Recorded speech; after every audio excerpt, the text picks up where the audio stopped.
Hello and welcome to Achievers Academy. ನಾನು ನಿಮ್ಮ ಪ್ರೀತಮ್. ಇವತ್ತಿನ ದಿನಪತ್ರಿಕೆಗಳ ವಿಶ್ಲೇಷಣೆಗೆ ಸ್ವಾಗತ. ಇವತ್ತಿನ ಸಂಚಿಕೆಯನ್ನು ಪ್ರಾರಂಭ ಮಾಡೋಣ. ಮೊದಲನೇ ಸುದ್ದಿ ಹೇಳುತ್ತೆ, drug for mild moderate COVID-19 cases. ನಿನ್ನೆಯಷ್ಟೇ ಒಂದು ಪ್ರಮುಖವಾದಂತಹ ಸುದ್ದಿ ಹೊರಗೆ ಬಿದ್ದಿದೆ. ಅದೇನಪ್ಪ ಅಂತ ಹೇಳಿದ್ರೆ, ಈ ಕೊರೋನಾ ವೈರಸ್ಗೆ ಚಿಕಿತ್ಸೆ ನೀಡತಕ್ಕಂತಹ ಒಂದು ಔಷಧಿಯನ್ನು ಭಾರತದಲ್ಲಿ ಉತ್ಪಾದನೆ ಮಾಡಲಿಕ್ಕೆ ಮತ್ತು ಮಾರಾಟ ಮಾಡಲಿಕ್ಕೆ ಒಂದು ಪ್ರಖ್ಯಾತ ಖಾಸಗಿ ಔಷಧಿ ತಯಾರಿಕಾ ಕಂಪನಿಗೆ ಅನುಮತಿ ದೊರೆತಿದೆ. ಬಟ್ ಇದುವರೆಗೂ ಕೂಡ ಈ ಕೊರೋನಾ ವೈರಸ್ಗೆ ಅಂತಾನೆ ಸಾಕಷ್ಟು ಔಷಧಿಗಳನ್ನು ಕಂಡುಹಿಡಿಯುವಂತಹ ಪ್ರಯತ್ನಗಳು ಉಂಟಾಯಿತು. ಬಟ್ ಅದಕ್ಕೆ ಯಾವುದೇ ರೀತಿಯಂತಹ ಫಲ ಸಿಕ್ಕಿಲ್ಲ. ಇವತ್ತಿಗೂ ಕೂಡ ಕೊರೋನಾ ವೈರಸ್ಗೆ ಒಂದು ಸ್ಪೆಸಿಫಿಕ್ ಆದಂತಹ ಔಷಧಿ ಲಭ್ಯವಿಲ್ಲ.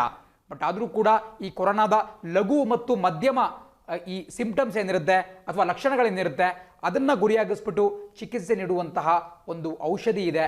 ಆ ಔಷಧಿಯನ್ನು ಭಾರತದಲ್ಲಿ ತಯಾರು ಮಾಡಲಿಕ್ಕೆ ಒಂದು ಪರ್ಮಿಷನ್ ದೊರೆತಿದೆ. ಸೊ ಅದು ಯಾವ ಔಷಧಿ ಅಂತ ತಿಳ್ಕೊಳ್ತಾ ಹೋಗೋಣ. ಬಿಕಾಸ್ ಖಂಡಿತವಾಗಿ ಪರೀಕ್ಷೆಯಲ್ಲಿ ಕೇಳ್ತಾರೆ. ಬಿಕಾಸ್ ನಾವೇನು ಇಷ್ಟು ದಿನ HCQ ಅಥವಾ ಹೈಡ್ರಾಕ್ಸಿ ಕ್ಲೋರೋಕ್ವಿನ್ ಬಗ್ಗೆ ಮಾತಾಡ್ತಾ ಇದ್ವಿ. ಅದು ಕೊರೋನಾ ವೈರಸ್ನ ಒಂದು ಔಷಧಿ ಅಲ್ಲ, ಬದಲಾಗಿ ಕೇವಲ ಅದರ ಲಕ್ಷಣಗಳಿಗೆ ಕೊಡ್ತಿದ್ದಂತಹ ಅಥವಾ ಪ್ರಿಕಾಷನರಿ ಮೆಷರ್ ಆಗಿ ತೆಗೆದುಕೊಳ್ತಿದ್ದಂತಹ ಒಂದು ಔಷಧಿ. ಬೇಸಿಕಲಿ ಅದು ಮಲೇರಿಯಾದಂತಹ ಕಾಯಿಲೆಗಳಿಗೆ ಮಾಡಿದಂತಹ ಒಂದು ಔಷಧಿ. ಬಟ್ ಅದನ್ನು ಕೊರೋನಾ ವಿರುದ್ಧ ಕೂಡ ಬಳಕೆ ಮಾಡಲಾಗ್ತಾ ಇತ್ತು. ಬಟ್ ಈಗ ಮತ್ತೊಂದು ಹೊಸ ಔಷಧಿಯನ್ನು ಭಾರತೀಯ ಮಾರುಕಟ್ಟೆಗೆ ಬಿಡುಗಡೆ ಮಾಡಲಿಕ್ಕೆ ಚಿಂತನೆ ನಡೆಸಲಾಗ್ತಾ ಇದೆ. ಸೊ ಅದು ಯಾವುದು ಅಂತ ತಿಳ್ಕೊಂಬೋಣ. ಮೊದಲನೇದಾಗಿ ಅದನ್ನು ಬಿಡುಗಡೆ ಮಾಡ್ತಿರ್ತಕ್ಕಂತಹ ಕಂಪನಿ ಹೆಸರು ಬಹಳ ಇಂಪಾರ್ಟೆಂಟ್ ಆಗುತ್ತೆ. ಗ್ಲೆನ್ಮಾರ್ಕ್ ಫಾರ್ಮಾಸ್ಯೂಟಿಕಲ್ಸ್. ನಮ್ಮ ಭಾರತ ಮೂಲದ್ದೇ ಆದಂತಹ ಗ್ಲೆನ್ಮಾರ್ಕ್ ಫಾರ್ಮಾಸ್ಯೂಟಿಕಲ್ಸ್ ಅನ್ನುವ ಕಂಪನಿ ಈ ಔಷಧಿಯನ್ನು ಮಾರುಕಟ್ಟೆಗೆ ಹೊರತರಲು ಚಿಂತನೆಯನ್ನು ನಡೆಸ್ತಾ ಇದೆ. ಇದು ನಮ್ಮ ಖಾಸಗಿ ವಲಯದ ಒಂದು ಪ್ರಖ್ಯಾತ ಔಷಧಿ ತಯಾರಿಕಾ ಕಂಪನಿ. ನಿಮಗೆ ಗೊತ್ತಿರೋ ರೀತಿ ಇಡೀ ಪ್ರಪಂಚದಲ್ಲಿ ಭಾರತವನ್ನು ಒಂದು ಫಾರ್ಮಾಸ್ಯೂಟಿಕಲ್ ಕ್ಯಾಪಿಟಲ್ ಅಂತಲೇ ಕರೆಯಲಾಗುತ್ತೆ. ಸ್ಪೆಷಲಿ ಏನು ಜೆನರಿಕ್ ಮೆಡಿಸಿನ್ ಇದ್ದಾವೆ, ಜೆನರಿಕ್ ಮೆಡಿಸಿನ್ ಅಂತ ಹೇಳಿದ್ರೆ ಯಾವುದಾದ್ರೂ ಒಂದು ಔಷಧಿ, ಯಾವುದಾದ್ರೂ ಒಂದು ಕಾಯಿಲೆಗೆ ಬೇಕಾಗಿರ್ತಕ್ಕಂತಹ ಔಷಧಿ ಏನಿರುತ್ತೆ ಅದರ ಫಾರ್ಮುಲಾಗಳನ್ನ ತೆಗೆದುಕೊಂಡು ಬಂದ್ಬಿಟ್ಟು ನಮ್ಮ ದೇಶದಲ್ಲೇ ಉತ್ಪಾದನೆ ಮಾಡ್ತಾರೆ.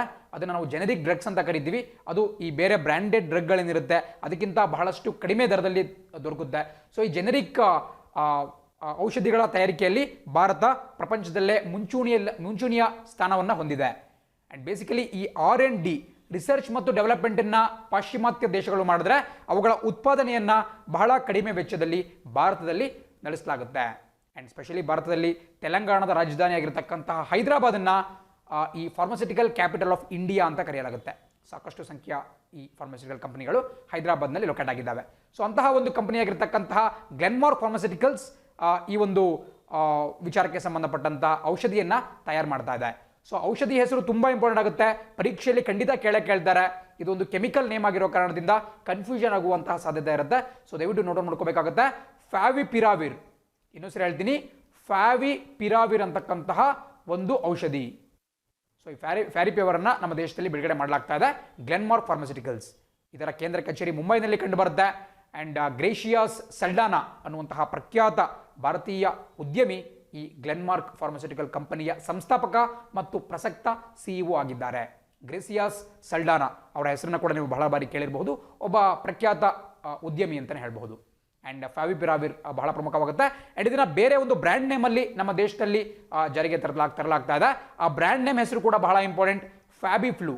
ಅದನ್ನು ಕೂಡ ಬರೆದ್ಬಿಡ್ತೀನಿ, ನೋಟ್ ಮಾಡ್ಕೋಬೇಕಾಗುತ್ತೆ. ಫ್ಯಾಬಿಫ್ಲೂ ಅಂತಕ್ಕಂತಹದ್ದು ಇದರ ಬ್ರ್ಯಾಂಡ್ ನೇಮ್. ನೋಡಿ, ಯಾವಾಗಲೂ ಕೂಡ ಈ ಮಾರ್ಕೆಟಿಂಗ್ ಮಾಡಬೇಕಾದ್ರೆ ಈ ಸಂಸ್ಥೆಗಳು ಕೆಮಿಕಲ್ ನೇಮನ್ನು ಇಡಲ್ಲ. ಬಿಕಾಸ್ ಫ್ಯಾವಿಪಿರಾವಿರ್ ಅಂತಕ್ಕಂತಹದ್ದು ಜನಸಾಮಾನ್ಯರಿಗೆ ಪ್ರೊನೌನ್ಸ್ ಮಾಡೋಕ್ಕೆ ಕಷ್ಟ ಆಗುತ್ತೆ.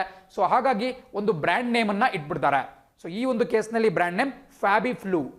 ಫ್ಯಾವಿಪಿರಾವಿರ್ ಅಂತಕ್ಕಂಥದ್ದು ಕೆಮಿಕಲ್ ನೇಮ್. ಸೊ ಪರೀಕ್ಷಾ ದೃಷ್ಟಿಯಿಂದ ಗ್ಲೆನ್ಮಾರ್ಕ್ ಫಾರ್ಮಾಸ್ಯೂಟಿಕಲ್ಸ್, ಫ್ಯಾಬಿಫ್ಲೂ ಮತ್ತು ಫ್ಯಾವಿಪಿರಾವಿರ್ ಮೂರು ಕೂಡ ಬಹಳ ಪ್ರಮುಖವಾದಂತಹ ಶಬ್ದಗಳಾಗಿರುತ್ತೆ. ಅವನ್ನು ನೋಟ್ ಮಾಡ್ಕೊಳ್ಳೇಬೇಕಾಗುತ್ತೆ. ಆ್ಯಂಡ್ ಇದ್ರ ಜೊತೆಗೆ ಅಡಿಷನಲ್ ಇನ್ಫಾರ್ಮೇಷನ್ ಆಗಿರ್ತಕ್ಕಂತಹ ಪ್ರಪಂಚದ ಔಷಧಿ ತಯಾರಿಕಾ ಒಂದು ರಾಜಧಾನಿ ಅಂತ ಭಾರತವನ್ನು ಕರೆಯಲಾಗುತ್ತೆ. ಆ್ಯಂಡ್ ಸ್ಪೆಷಲಿ ಭಾರತದಲ್ಲಿ ಹೈದರಾಬಾದನ್ನು ಕರೆಯಲಾಗುತ್ತೆ. ಇವೆಲ್ಲವೂ ಕೂಡ ನಿಮ್ಮ ತಲೆಯಲ್ಲಿ ಇರಬೇಕಾಗುತ್ತೆ. ಪರೀಕ್ಷಾ ದೃಷ್ಟಿಯಿಂದ ಬಹಳ ಪ್ರಮುಖ. ಒಂದಲ್ಲ ಒಂದು ಟೈಮ್ನಲ್ಲಿ ನಿಮಗೆ ಹೆಲ್ಪಿಗೆ ಬರುತ್ತೆ. ಅದೇ ರೀತಿ ಎರಡನೇ ಸುದ್ದಿ ನೋಡ್ತಾ ಹೋಗೋಣ. BJP pursuing patch up with NPP to secure government in Manipur. ನೋಡಿ, ಇದೊಂದು ರಾಜಕೀಯ ಪ್ರೇರಿತ ಸುದ್ದಿಯಾಗಿದೆ. ಬಟ್ ಆದರೂ ಕೂಡ ನಾವು ಇದನ್ನು ಪಿಕ್ ಮಾಡ್ಕೊಂಡಿರೋ ಕಾರಣ ಇದೆ. ಅದನ್ನು ಒಂದು ನಿಮಿಷ ಬಿಟ್ಟು ನಿಮಗೆ ಹೇಳ್ತೀನಿ. ಬಟ್ ಹೆಡ್ಡಿಂಗ್ ಹೇಳ್ತಿರೋ ಪ್ರಕಾರ BJP ಪಕ್ಷ ಮಣಿಪುರದಲ್ಲಿ ಪ್ರಸಕ್ತವಾಗಿ ಸರ್ಕಾರವನ್ನು ರಚನೆ ಮಾಡಿದೆ. ಮಣಿಪುರದ ಮುಖ್ಯಮಂತ್ರಿ N ಬೀರೇನ್ ಸಿಂಗ್ ಅವರು ಭಾರತೀಯ ಜನತಾ ಪಕ್ಷಕ್ಕೆ ಸೇರಿದವರಾಗಿದ್ದಾರೆ. ಬಟ್ ಇತ್ತೀಚೆಗಷ್ಟೇ BJP ನೇತೃತ್ವದ ಒಕ್ಕೂಟದಲ್ಲಿ ಒಂದು ಬಿರುಕು ಉಂಟಾಗಿತ್ತು. ಸ್ಪೆಷಲಿ ನಿಮಗೆ ಕಾಣಿಸ್ತಿರ್ತಕ್ಕಂತಹ NPP ಅಥವಾ ನ್ಯಾಷನಲ್ ಪೀಪಲ್ಸ್ ಪಾರ್ಟಿ ಅನ್ನುವಂತಹ ಒಂದು ಪಕ್ಷ ಒಂದು ಪ್ರಾದೇಶಿಕ ಒಂದು ರಾಜಕೀಯ ಪಕ್ಷ, ಈ ಪಕ್ಷ ಬಿಜೆಪಿ ಜೊತೆಗೆ ಒಂದು ವೈಮನಸ್ಸನ್ನು ಮಾಡ್ಕೊಂಡ್ಬಿಟ್ಟು ಈ ಮೈತ್ರಿಕೂಟದಿಂದ ಹೊರಗೆ ಹೋಗ್ಬಿಟ್ಟು ಸರ್ಕಾರವನ್ನು ಪತನಗೊಳಿಸುವುದಾಗಿ ಹೇಳ್ತಾ ಇತ್ತು. ಬಟ್ ಸರ್ಕಾರವನ್ನು ಉಳಿಸಿಕೊಳ್ಳುವಂತಹ ದೃಷ್ಟಿಯಿಂದ ಬಿಜೆಪಿಯ ಹಿರಿಯ ನಾಯಕರು ಈ NPP ಜೊತೆಗೆ ಸಂಧಾನವನ್ನು ನಡೆಸ್ತಾ ಇದ್ದಾರೆ. ಬಟ್ ಪರೀಕ್ಷಾ ದೃಷ್ಟಿಯಿಂದ ನಮಗೆ ಇದು ಇಂಪಾರ್ಟೆಂಟ್ ಆಗಲ್ಲ, ಅದು ಕೇವಲ ಒಂದು ರಾಜಕೀಯ ಸುದ್ದಿ. ಬಟ್ ನಾವು ಯಾಕೆ ಈ ಸುದ್ದಿಯನ್ನು ಆಯ್ದುಕೊಂಡಿದ್ದೀವಿ ಅಂತ ಹೇಳಿದ್ರೆ, ನಿಮಗೆ ಕಾಣಿಸ್ತಿರ್ತಕ್ಕಂತಹ NPP ಪಕ್ಷ, ನ್ಯಾಷನಲ್ ಪೀಪಲ್ಸ್ ಪಾರ್ಟಿ ಬಹಳ ಪ್ರಮುಖವಾಗಿರುತ್ತೆ. ಇದನ್ನ 2013ನೇ ಇಸ್ವಿಯಲ್ಲಿ 2012-13ನಲ್ಲಿ 2012ನೇ ಇಸ್ವಿಯಲ್ಲಿ ಒಂದು ಪ್ರಮುಖ ರಾಜಕೀಯ ಪಕ್ಷದಿಂದ ಒಬ್ಬ ಪ್ರಮುಖ ವ್ಯಕ್ತಿ ಹೊರಗೋಗ್ಬಿಟ್ಟು ಅವರು 2013ನೇ ಇಸ್ವಿಯಲ್ಲಿ ಈ ನ್ಯಾಷನಲ್ ಪೀಪಲ್ಸ್ ಪಾರ್ಟಿಯನ್ನು ಹುಟ್ಟುಹಾಕ್ತಾರೆ. ಯಾಕಪ್ಪ ಇದು ಅಷ್ಟೊಂದು ಪ್ರಖ್ಯಾತ ಆಗಿರತಕ್ಕಂತಹ ಒಂದು ರಾಜಕೀಯ ಪಕ್ಷ ಅಂದರೆ, 2019ನೇ ಇಸ್ವಿಯಲ್ಲಿ ಈ NPP ಪಕ್ಷಕ್ಕೆ ರಾಷ್ಟ್ರೀಯ ಪಕ್ಷ ಅನ್ನುವಂತಹ ಮಾನ್ಯತೆ ಸಿಕ್ತು. ನಮ್ಮ ಚುನಾವಣಾ ಆಯೋಗ ಏನಿದೆ, ಎಲೆಕ್ಷನ್ ಕಮಿಷನ್ ಆಫ್ ಇಂಡಿಯಾ, ಇತ್ತೀಚೆಗಷ್ಟೇ NPPಯನ್ನ ರಾಷ್ಟ್ರೀಯ ಪಕ್ಷ ಅಥವಾ ರಾಷ್ಟ್ರ ಪಕ್ಷ ಅಥವಾ ಇಂಗ್ಲಿಷಲ್ಲಿ ನ್ಯಾಷನಲ್ ಪಾರ್ಟಿ ಅಂತ ಕರಿತೀವಿ. ನ್ಯಾಷನಲ್ ಪಾರ್ಟಿ ಅನ್ನುವಂತಹ ಒಂದು ಮಾನ್ಯತೆಯನ್ನು ಕೊಟ್ಟಿದೆ. ಒಂದು ಮಾತಿಂದ ನೆನಪಲ್ಲಿರಬೇಕು, ಇಡೀ ನಮ್ಮ ದೇಶದಲ್ಲಿ ಸಹಸ್ರಾರು ರಾಜಕೀಯ ಪಕ್ಷಗಳಿದ್ರೂ ಕೂಡ ರಾಷ್ಟ್ರೀಯ ಪಕ್ಷ ಅಥವಾ ನ್ಯಾಷನಲ್ ಪಾರ್ಟಿ ಅನ್ನುವಂತಹ ಸ್ಟೇಟಸ್ ಇರತಕ್ಕಂತಹದ್ದು ಕೇವಲ 8 ಪಕ್ಷಗಳಿಗೆ. ಆ್ಯಂಡ್ ಆ 8ರಲ್ಲಿ ಈ NPP ಕೂಡ ಒಂದಾಗಿದೆ. ಸೊ ಹಾಗಾಗಿ ಡೆಫಿನೆಟ್ಲಿ NPP ಬಗ್ಗೆ ಕ್ವಶನ್ ಕೇಳಬಹುದು. ಆ್ಯಂಡ್ ಮೋಸ್ಟ್ ರೀಸೆಂಟ್ ಆಗಿ ಈ ರಾಷ್ಟ್ರೀಯ ಪಕ್ಷ ಮಾನ್ಯತೆಯನ್ನು ಪಡೆದಿರತಕ್ಕಂತಹ ರಾಜಕೀಯ ಪಕ್ಷ ಕೂಡ NPPನೇ ಆಗಿದೆ. ಸೊ ಹಾಗಾಗಿ NPP ಬಗ್ಗೆ ಸ್ವಲ್ಪ ತಿಳ್ಕೊಳ್ತಾ ಹೋಗೋಣ. ಮೂಲತಃ ಇದನ್ನ PA ಸಂಗ್ಮಾ ಅನ್ನುವಂತಹ ಈಶಾನ್ಯ ಭಾರತದ ಒಬ್ಬ ವ್ಯಕ್ತಿ ಇದನ್ನ ಈ ಪಕ್ಷವನ್ನು ಹುಟ್ಟುಹಾಕಿದ್ರು. PA ಸಂಗ್ಮಾ ಬಹಳ ಪ್ರಮುಖವಾದಂತಹ ಒಂದು ಹೆಸರು. ಬಿಕಾಸ್ ಇವರು ಒಮ್ಮೆ ಪ್ರಣಬ್ ಮುಖರ್ಜಿ ಅವರು ನಮ್ಮ ದೇಶದ ರಾಷ್ಟ್ರಪತಿ ಚುನಾವಣೆಗೆ ಸ್ಪರ್ಧೆ ಮಾಡಿದಂತಹ ಸಂದರ್ಭದಲ್ಲಿ ಪ್ರಣಬ್ ಮುಖರ್ಜಿ ಅವರು ಅಬ್ವಿಯಸ್ಲಿ UPA ಅವ್ರನ್ನ ಅನೌನ್ಸ್ ಮಾಡಿದ್ದು. ಕಾಂಗ್ರೆಸ್ ಪಕ್ಷದ ನೇತೃತ್ವದ United progressive alliance Pranab Mukherjee ಅವರನ್ನ ರಾಷ್ಟ್ರಪತಿ ಅಭ್ಯರ್ಥಿಯನ್ನಾಗಿ ಕಣಕ್ಕಿಳಿಸಿತ್ತು. ಆ್ಯಂಡ್ NDA ಪಕ್ಷ ಕಣಕ್ಕಿಳಿಸಿದಂತಹ ವ್ಯಕ್ತಿ PA Sangma. So PA Sangma ಅವರು ಪ್ರಣಬ್ ಮುಖರ್ಜಿ ಅವರ ವಿರುದ್ಧವಾಗಿ ಚುನಾವಣೆಯನ್ನು ಕಂಟೆಸ್ಟ್ ಮಾಡಿದ್ರು. ಬಟ್ ಒಂದು ನೆನ್ಪಿಟ್ಕೋಬೇಕು, ಈ ರಾಷ್ಟ್ರಪತಿ ಚುನಾವಣೆಯಲ್ಲಿ ರಾಜಕೀಯ ಪಕ್ಷಗಳ ಚಿಹ್ನೆಯ ಮೇಲೆ ಚುನಾವಣೆ ನಡೆಯಲ್ಲ. They won't be contested on the symbols of national parties ಅಥವಾ ಆನ್ ಪೊಲಿಟಿಕಲ್ ಪಾರ್ಟೀಸ್. ಸೊ ಇದು ಕೇವಲ UPA ಅವರ ಒಂದು ಒಕ್ಕೂಟದ ಒಂದು ಒಮ್ಮತ ಅಭ್ಯರ್ಥಿ ಪ್ರಣಬ್ ಮುಖರ್ಜಿ ಅವರಾಗಿದ್ದರು. ಆ್ಯಂಡ್ ಅದರ ಅಂದಿನ ವಿರೋಧ ಪಕ್ಷವಾಗಿದ್ದಂತಹ BJP ನೇತೃತ್ವದ NDA ತನ್ನ ಒಂದು ಮಿತ್ರ ಪಕ್ಷಗಳ ಪರವಾಗಿ PA ಸಂಗ್ಮಾ ಅವರನ್ನ ಕಣಕ್ಕಿಳಿಸಿತ್ತು. ಬಟ್ ಅಬ್ವಿಯಸ್ಲಿ ನಮಗೆ ಗೊತ್ತಿರೋ ರೀತಿ PA ಸಂಗ್ಮಾ ಅವರು ಸೋತರು. ಅದಾದ ಮೇಲೆ ಪ್ರಣಬ್ ಮುಖರ್ಜಿ ಅವರು ನಮ್ಮ ದೇಶದ ರಾಷ್ಟ್ರಪತಿ ಕೂಡ ಆಗಿದ್ರು. ಸೊ ಹಾಗಾಗಿ PA ಸಂಗ್ಮಾ ಅವರು ಬಹಳ ಒಂದು ಫೇಮಸ್ ಆಗಿರ್ತಕ್ಕಂಥ ಹೆಸರು. ಇವರಷ್ಟೇ ಅಲ್ಲ, ಇವರು ಮೇಘಾಲಯ ರಾಜ್ಯದ ಮುಖ್ಯಮಂತ್ರಿ ಕೂಡ ಆಗಿದ್ರು, farmer CM of Meghalaya. So ಇದು ಕೂಡ ಅವರಾಗಿದ್ರು. ಸೊ ಅದು ಬಹಳ ಪ್ರಮುಖವಾಗಿರುತ್ತೆ. ಆ್ಯಂಡ್ ಮತ್ತ್ಯಾಕಪ್ಪ ಅವ್ರು ಫೇಮಸ್ ಅಂತ ಹೇಳಿದ್ರೆ, ಪ್ರಸಕ್ತವಾಗಿ ಮೇಘಾಲಯದ ಮುಖ್ಯಮಂತ್ರಿ ಆಗಿರ್ತಕ್ಕಂತಹ ವ್ಯಕ್ತಿ ಇದೇ PA ಸಂಗ್ಮಾ ಅವರ ಮಗ, ಅವರ ಪುತ್ರ Conrad Sangma. So Conrad Sangma ಅವರು ಪ್ರಸಕ್ತವಾಗಿ NPP ಪಕ್ಷ, ಅದು ಕೂಡ BJP ಮೈತ್ರಿಕೂಟದ ಜೊತೆಗಿದೆ ಮೇಘಾಲಯದಲ್ಲಿ. ಸೊ ಕಾನ್ರಾಡ್ ಸಂಗ್ಮಾ ಅವರು ಈ NPA ಏನು ಮೇಘಾಲಯ ಇದೆ ಅದರ ಮುಖ್ಯಮಂತ್ರಿ ಆಗಿದ್ದಾರೆ. ಸೊ ಹಾಗಾಗಿ ಈ NPP ಬಹಳ ಫೇಮಸ್ ಆಗುತ್ತೆ. PA ಸಂಗ್ಮಾ ಅವರ ಹೆಸರು ಗೊತ್ತಿರಬೇಕಾಗುತ್ತೆ. ಅವರು ರಾಷ್ಟ್ರಪತಿ ಚುನಾವಣೆಯಲ್ಲಿ ಕಂಟೆಸ್ಟ್ ಮಾಡಿದ್ರು, ಒಬ್ಬ ಪ್ರಮುಖ ನೇತಾರ. ನಾನು ಆಗಲೇ ಹೇಳಿದೆ ನಿಮಗೆ, 2012ರಲ್ಲಿ ಅವರು ಒಂದು ರಾಜಕೀಯ ಪಕ್ಷದಿಂದ ಹೊರಗೆ ಬರ್ತಾರೆ. ಅದು ಯಾವ ಪಕ್ಷಪ್ಪ ಅಂತ ಹೇಳಿದ್ರೆ ನ್ಯಾಷನಲಿಸ್ಟ್ ಕಾಂಗ್ರೆಸ್ ಪಾರ್ಟಿ, NCP. ನೀವು ನೋಡ್ತಾ ಇರ್ತೀರ, ಗಡಿಯಾರದ ಗುರುತನ್ನು ಹೊಂದಿರತಕ್ಕಂತಹ ಒಂದು ಪಕ್ಷ ಇದೆ. ಸ್ಪೆಷಲಿ ಮಹಾರಾಷ್ಟ್ರದಲ್ಲಿ ನಿಮಗೆ ಪ್ರಮುಖವಾಗಿ ಶರದ್ ಪವಾರ್ ಅವರು ಏನು ಕಂಡು ಬರ್ತಾರೆ, ಅವರು ಇದೇ ನ್ಯಾಷನಲಿಸ್ಟ್ ಕಾಂಗ್ರೆಸ್ ಪಕ್ಷದ ಮುಖಂಡರಾಗಿದ್ದಾರೆ. ಅದೇ ರೀತಿ ನಿಮಗೆ ನಮ್ಮ ಆಲ್ ಇಂಡಿಯಾ ಫುಟ್ಬಾಲ್ ಫೆಡರೇಷನ್ನ ಮುಖ್ಯಸ್ಥರಾಗಿರ್ತಕ್ಕಂತಹ ಪ್ರಫುಲ್ ಚಂದ್ರ ಅವರು ಕೂಡ ಈ ನ್ಯಾಷನಲಿಸ್ಟ್ ಕಾಂಗ್ರೆಸ್ ಪಾರ್ಟಿಯ ಒಬ್ಬ ಪ್ರಮುಖ ನೇತಾರರಾಗಿದ್ದಾರೆ, ಪ್ರಫುಲ್ ಪಟೇಲ್ ಅವರು. ಇದು ಕೂಡ ಬಹಳ ಪ್ರಮುಖವಾಗಿರುತ್ತೆ. ಆ್ಯಂಡ್ ಮತ್ತೊಂದೇನಪ್ಪ ಅಂತ ಹೇಳಿದ್ರೆ, ಈ NPP ಏನಿದೆ, ನ್ಯಾಷನಲ್ ಪೀಪಲ್ಸ್ ಪಾರ್ಟಿ, ಏನು ಪ್ರಸಕ್ತವಾಗಿ ಕಾನ್ರಾಡ್ ಸಂಗ್ಮಾ ಇದರ ಮುಖ್ಯಸ್ಥರಾಗಿದ್ದಾರೆ, ಇದು ಈಶಾನ್ಯ ಭಾರತದ ಮೊಟ್ಟ ಮೊದಲ ರಾಷ್ಟ್ರೀಯ ಪಕ್ಷ. ಪ್ರಸಕ್ತವಾಗಿ ನಾನು ಹೇಳಿದಂಗೆ 8 ರಾಷ್ಟ್ರೀಯ ಪಕ್ಷಗಳಿದ್ದಾವೆ. ಅದರಲ್ಲಿ ಈಶಾನ್ಯ ಭಾರತ ಅಥವಾ ನಾರ್ತ್ ಈಸ್ಟ್ ಇಂಡಿಯಾದಿಂದ ಬಂದಿರತಕ್ಕಂತಹ ಪಕ್ಷ ಕೇವಲ ಒಂದೇ ಒಂದು, ಅದು ಈ ನ್ಯಾಷನಲ್ ಪೀಪಲ್ಸ್ ಪಾರ್ಟಿ. ಸೊ ಹಾಗಾಗಿ ಪರೀಕ್ಷೆಯಲ್ಲಿ ಕೇಳ್ತಾ ಇರಬಹುದು, 2019ರಲ್ಲಿ ನಮ್ಮ ಎಲೆಕ್ಷನ್ ಕಮಿಷನ್ ಆಫ್ ಇಂಡಿಯಾ ಈ ಸ್ಟೇಟಸ್ ಅನ್ನು ಕೊಡ್ತು. ಈಗ ಮತ್ತೊಂದು ಪ್ರಮುಖವಾದಂತಹ ಅಂಶ ಹೊರಗೆ ಬರುತ್ತೆ. ಅದೇನಪ್ಪ ಅಂತ ಹೇಳಿದ್ರೆ, ಈ ನ್ಯಾಷನಲ್ ಪಾರ್ಟಿ ಸ್ಟೇಟಸ್ ಸಿಗಬೇಕು ಅಂದರೆ ಅಥವಾ ರಾಷ್ಟ್ರ ಪಕ್ಷ ಅನ್ನುವಂತಹ ಒಂದು ಮಾನ್ಯತೆ ಸಿಗಬೇಕು ಅಂತ ಹೇಳಿದ್ರೆ ಏನೇನು ಎಲಿಜಿಬಿಲಿಟಿ ಇರಬೇಕು, ಏನೇನು ಕ್ರೈಟೀರಿಯಾ ಇರಬೇಕು ಅಂತ ಕೇಳಬಹುದು. ನೋಡಿ ಹಲವಾರು ಬಾರಿ ಪರೀಕ್ಷೆಯಲ್ಲಿ ಪ್ರಶ್ನೆ ಆಗೋಗ್ಬಿಟ್ಟಿದ್ದಾವೆ. ಕಾನ್ಸ್ಟಿಟ್ಯೂಷನ್ ನಾವು ಈ ರೀತಿ ಓದಬೇಕು. ಬಹಳಷ್ಟು ಜನ ಮಿಸ್ಟೇಕ್ ಮಾಡ್ತಕ್ಕಂತಹದ್ದು ಅಷ್ಟು ಆರ್ಟಿಕಲ್ಸನ್ನು ಗಟ್ ಮಾಡ್ತಾರೆ, ಬೇರೆ ಬೇರೆ ಶೆಡ್ಯೂಲ್ಸನ್ನು ತಿದ್ದುಪಡಿಗಳನ್ನ ಗಟ್ ಮಾಡ್ತಾರೆ, ಬಟ್ ಪರೀಕ್ಷೆಯಲ್ಲಿ ಅಪ್ಲಿಕೇಶನ್ ಲೆವೆಲ್ ಕೊಟ್ಬಿಡ್ತಾರೆ, ಟ್ವಿಸ್ಟ್ ಮಾಡಿಕೊಡ್ತಾರೆ. ಸೊ ಆವಾಗ ನೀವು ಇಡುವಂತಹ ಸಾಧ್ಯತೆ ಇರುತ್ತೆ. ಸೊ ಇದನ್ನು ಕೂಡ ಅಪ್ಲಿಕೇಶನ್ ಲೆವೆಲ್ ತಿಳ್ಕೊಳ್ತಾ ಹೋಗೋಣ. ಯಾವುದಾದ್ರೂ ಒಂದು ಪಕ್ಷವನ್ನು, ರಾಜಕೀಯ ಪಕ್ಷವನ್ನು ನ್ಯಾಷನಲ್ ಪಾರ್ಟಿ ಅಥವಾ ರಾಷ್ಟ್ರೀಯ ಪಕ್ಷ ಅಂತ ಮಾಡಬೇಕು ಅಂತ ಹೇಳಿದ್ರೆ ಕೆಲವು ಕಂಡೀಷನ್ಸ್ ಬರುತ್ತೆ. ಆದರೆ ಬಹುಮುಖ್ಯವಾಗಿ ನೀವು ಈಗ ನೆನ್ಪಿಟ್ಕೋಬೇಕಾಗಿರ್ತಕ್ಕಂತಹದ್ದು, ಯಾವುದೇ ಒಂದು ಪಕ್ಷ 4ಕ್ಕಿಂತ ಹೆಚ್ಚು ರಾಜ್ಯಗಳಲ್ಲಿ, ಮೋರ್ ದೆನ್ 4 ಸ್ಟೇಟ್ಸ್ 6% ಮತಗಳನ್ನು ಪಡೀತು ಅಂದರೆ, ಏನು ಒಟ್ಟು ಮತಗಳು ಚಲಾವಣೆ ಆಗಿರ್ತವೆ ಅದರಲ್ಲಿ 6%ಕ್ಕಿಂತ ಹೆಚ್ಚು ಮತವನ್ನು ಪಡಿಬೇಕು. ಎಲ್ಲಿ ಕೇವಲ ಒಂದು ಸ್ಟೇಟಲ್ಲಿ ಪಡೆದ್ರೆ ಸಾಕಾಗಲ್ಲ, ಕನಿಷ್ಠ ಪಕ್ಷ 4 ರಾಜ್ಯಗಳಲ್ಲಿ 6% ಸೀಟ್ಗಳನ್ನ ಗೆಲ್ಲಬೇಕು. ಇದು ಬಹಳ ಪ್ರಮುಖವಾಗಿರ್ತಕ್ಕಂತಹ ಒಂದು ವಿಚಾರ. ಆ್ಯಂಡ್ ಅಷ್ಟೇ ಅಲ್ಲ, ಕೇವಲ 6% 4 ಸ್ಟೇಟಲ್ಲಿ ಬಂದರೆ ಸಾಕಾಗಲ್ಲ, ಬದಲಾಗಿ 4 ಸೀಟ್ಗಳನ್ನ ಗೆಲ್ಲಬೇಕು. ಲೋಕಸಭೆ ಇರಬಹುದು ಅಥವಾ ವಿಧಾನಸಭೆ ಇರಬಹುದು, 4 ಸ್ಥಾನಗಳನ್ನು ಅದು ಜಯಿಸಬೇಕು. ಸೊ ಈ ಕಂಡೀಷನ್ನ ಫುಲ್ಫಿಲ್ ಮಾಡಿದ್ರೆ ಮಾತ್ರ ಅದನ್ನು ನ್ಯಾಷನಲ್ ಪಾರ್ಟಿ ಅಂತ ಕರೆಯಲಾಗುತ್ತೆ. ಅಥವಾ ಇದು ಮಾಡಲಿಲ್ಲ ಅಂತ ಹೇಳಿದ್ರೆ ಕನಿಷ್ಠ ಪಕ್ಷ 4 ರಾಜ್ಯಗಳಲ್ಲಿ ರಾಜ್ಯ ಪಕ್ಷ ಅನ್ನುವಂತಹ ಮಾನ್ಯತೆಯನ್ನು ಪಡೆದಿರಬೇಕು. ರಾಜ್ಯ ಪಕ್ಷ ಅಂತ ಮಾನ್ಯತೆ ಪಡೆಯಲಿಕ್ಕೆ ಕೂಡ ಬೇರೆ ಬೇರೆ ಕ್ರೈಟೀರಿಯಾಸ್ ಬರುತ್ತೆ. ಅದರ ಬಗ್ಗೆ ಕೂಡ ನಾನು ಮುಂದಿನ ಕ್ಲಾಸಲ್ಲಿ ಡಿಸ್ಕಸ್ ಮಾಡ್ತಾ ಹೋಗ್ತೀನಿ. ಬಟ್ ಪ್ರಸಕ್ತವಾಗಿ ನಾವು ಡಿಸ್ಕಸ್ ಮಾಡ್ತಿರ್ತಕ್ಕಂತಹದ್ದು, ನಮ್ಮ ಭಾರತೀಯ ಚುನಾವಣಾ ಆಯೋಗ ಒಂದು ಪಕ್ಷವನ್ನ ರಾಷ್ಟ್ರೀಯ ಪಕ್ಷ ಅಂತ ಘೋಷಣೆ ಮಾಡಬೇಕು ಅಂತ ಹೇಳಿದ್ರೆ ಏನೇನು ಕ್ರೈಟೀರಿಯಾಸ್ ಇರಬೇಕು. ಆ್ಯಂಡ್ ನೀವು ನೋಡ್ತಾ ಇದ್ದೀರಾ, 6% vote in 4 States and 4 seats, 4 ಸ್ಥಾನಗಳನ್ನ ಗೆಲ್ಲಬೇಕಾಗುತ್ತೆ. ಅಥವಾ ಕನಿಷ್ಠ ಪಕ್ಷ 4 ರಾಜ್ಯಗಳಲ್ಲಿ ರಾಜ್ಯ ಪಕ್ಷ ಅನ್ನುವಂತಹ ಒಂದು ಮಾನ್ಯತೆಯನ್ನು ಅದು ಪಡ್ಕೊಂಡಿರಬೇಕಾಗುತ್ತೆ. ಸೊ ಅದು ಕೂಡ ಬಹಳ ಪ್ರಮುಖವಾಗುತ್ತೆ. ರಾಜ್ಯ ಪಕ್ಷಕ್ಕೂ ಕೂಡ ಇದೇ ರೀತಿ ಕ್ರೈಟೀರಿಯಾಸ್ ಬರುತ್ತೆ. ನಿಮಗೆ 6% ಸೀಟ್, 6% ವೋಟ್ಸ್ ಇರಬಹುದು. ಅದೇ ರೀತಿ ಕನಿಷ್ಠ ಪಕ್ಷ 2 ಸೀಟ್ಗಳನ್ನ ಗೆಲ್ಲಬೇಕು. ಸೊ ಹೀಗೆ ಮುಂತಾದಂತಹ ಹಲವಾರು ಕ್ರೈಟೀರಿಯಾಗಳು ಬರುತ್ತೆ. ಅದು ಕೂಡ ನಿಮಗೆ ಗೊತ್ತಿರಬೇಕಾಗುತ್ತೆ.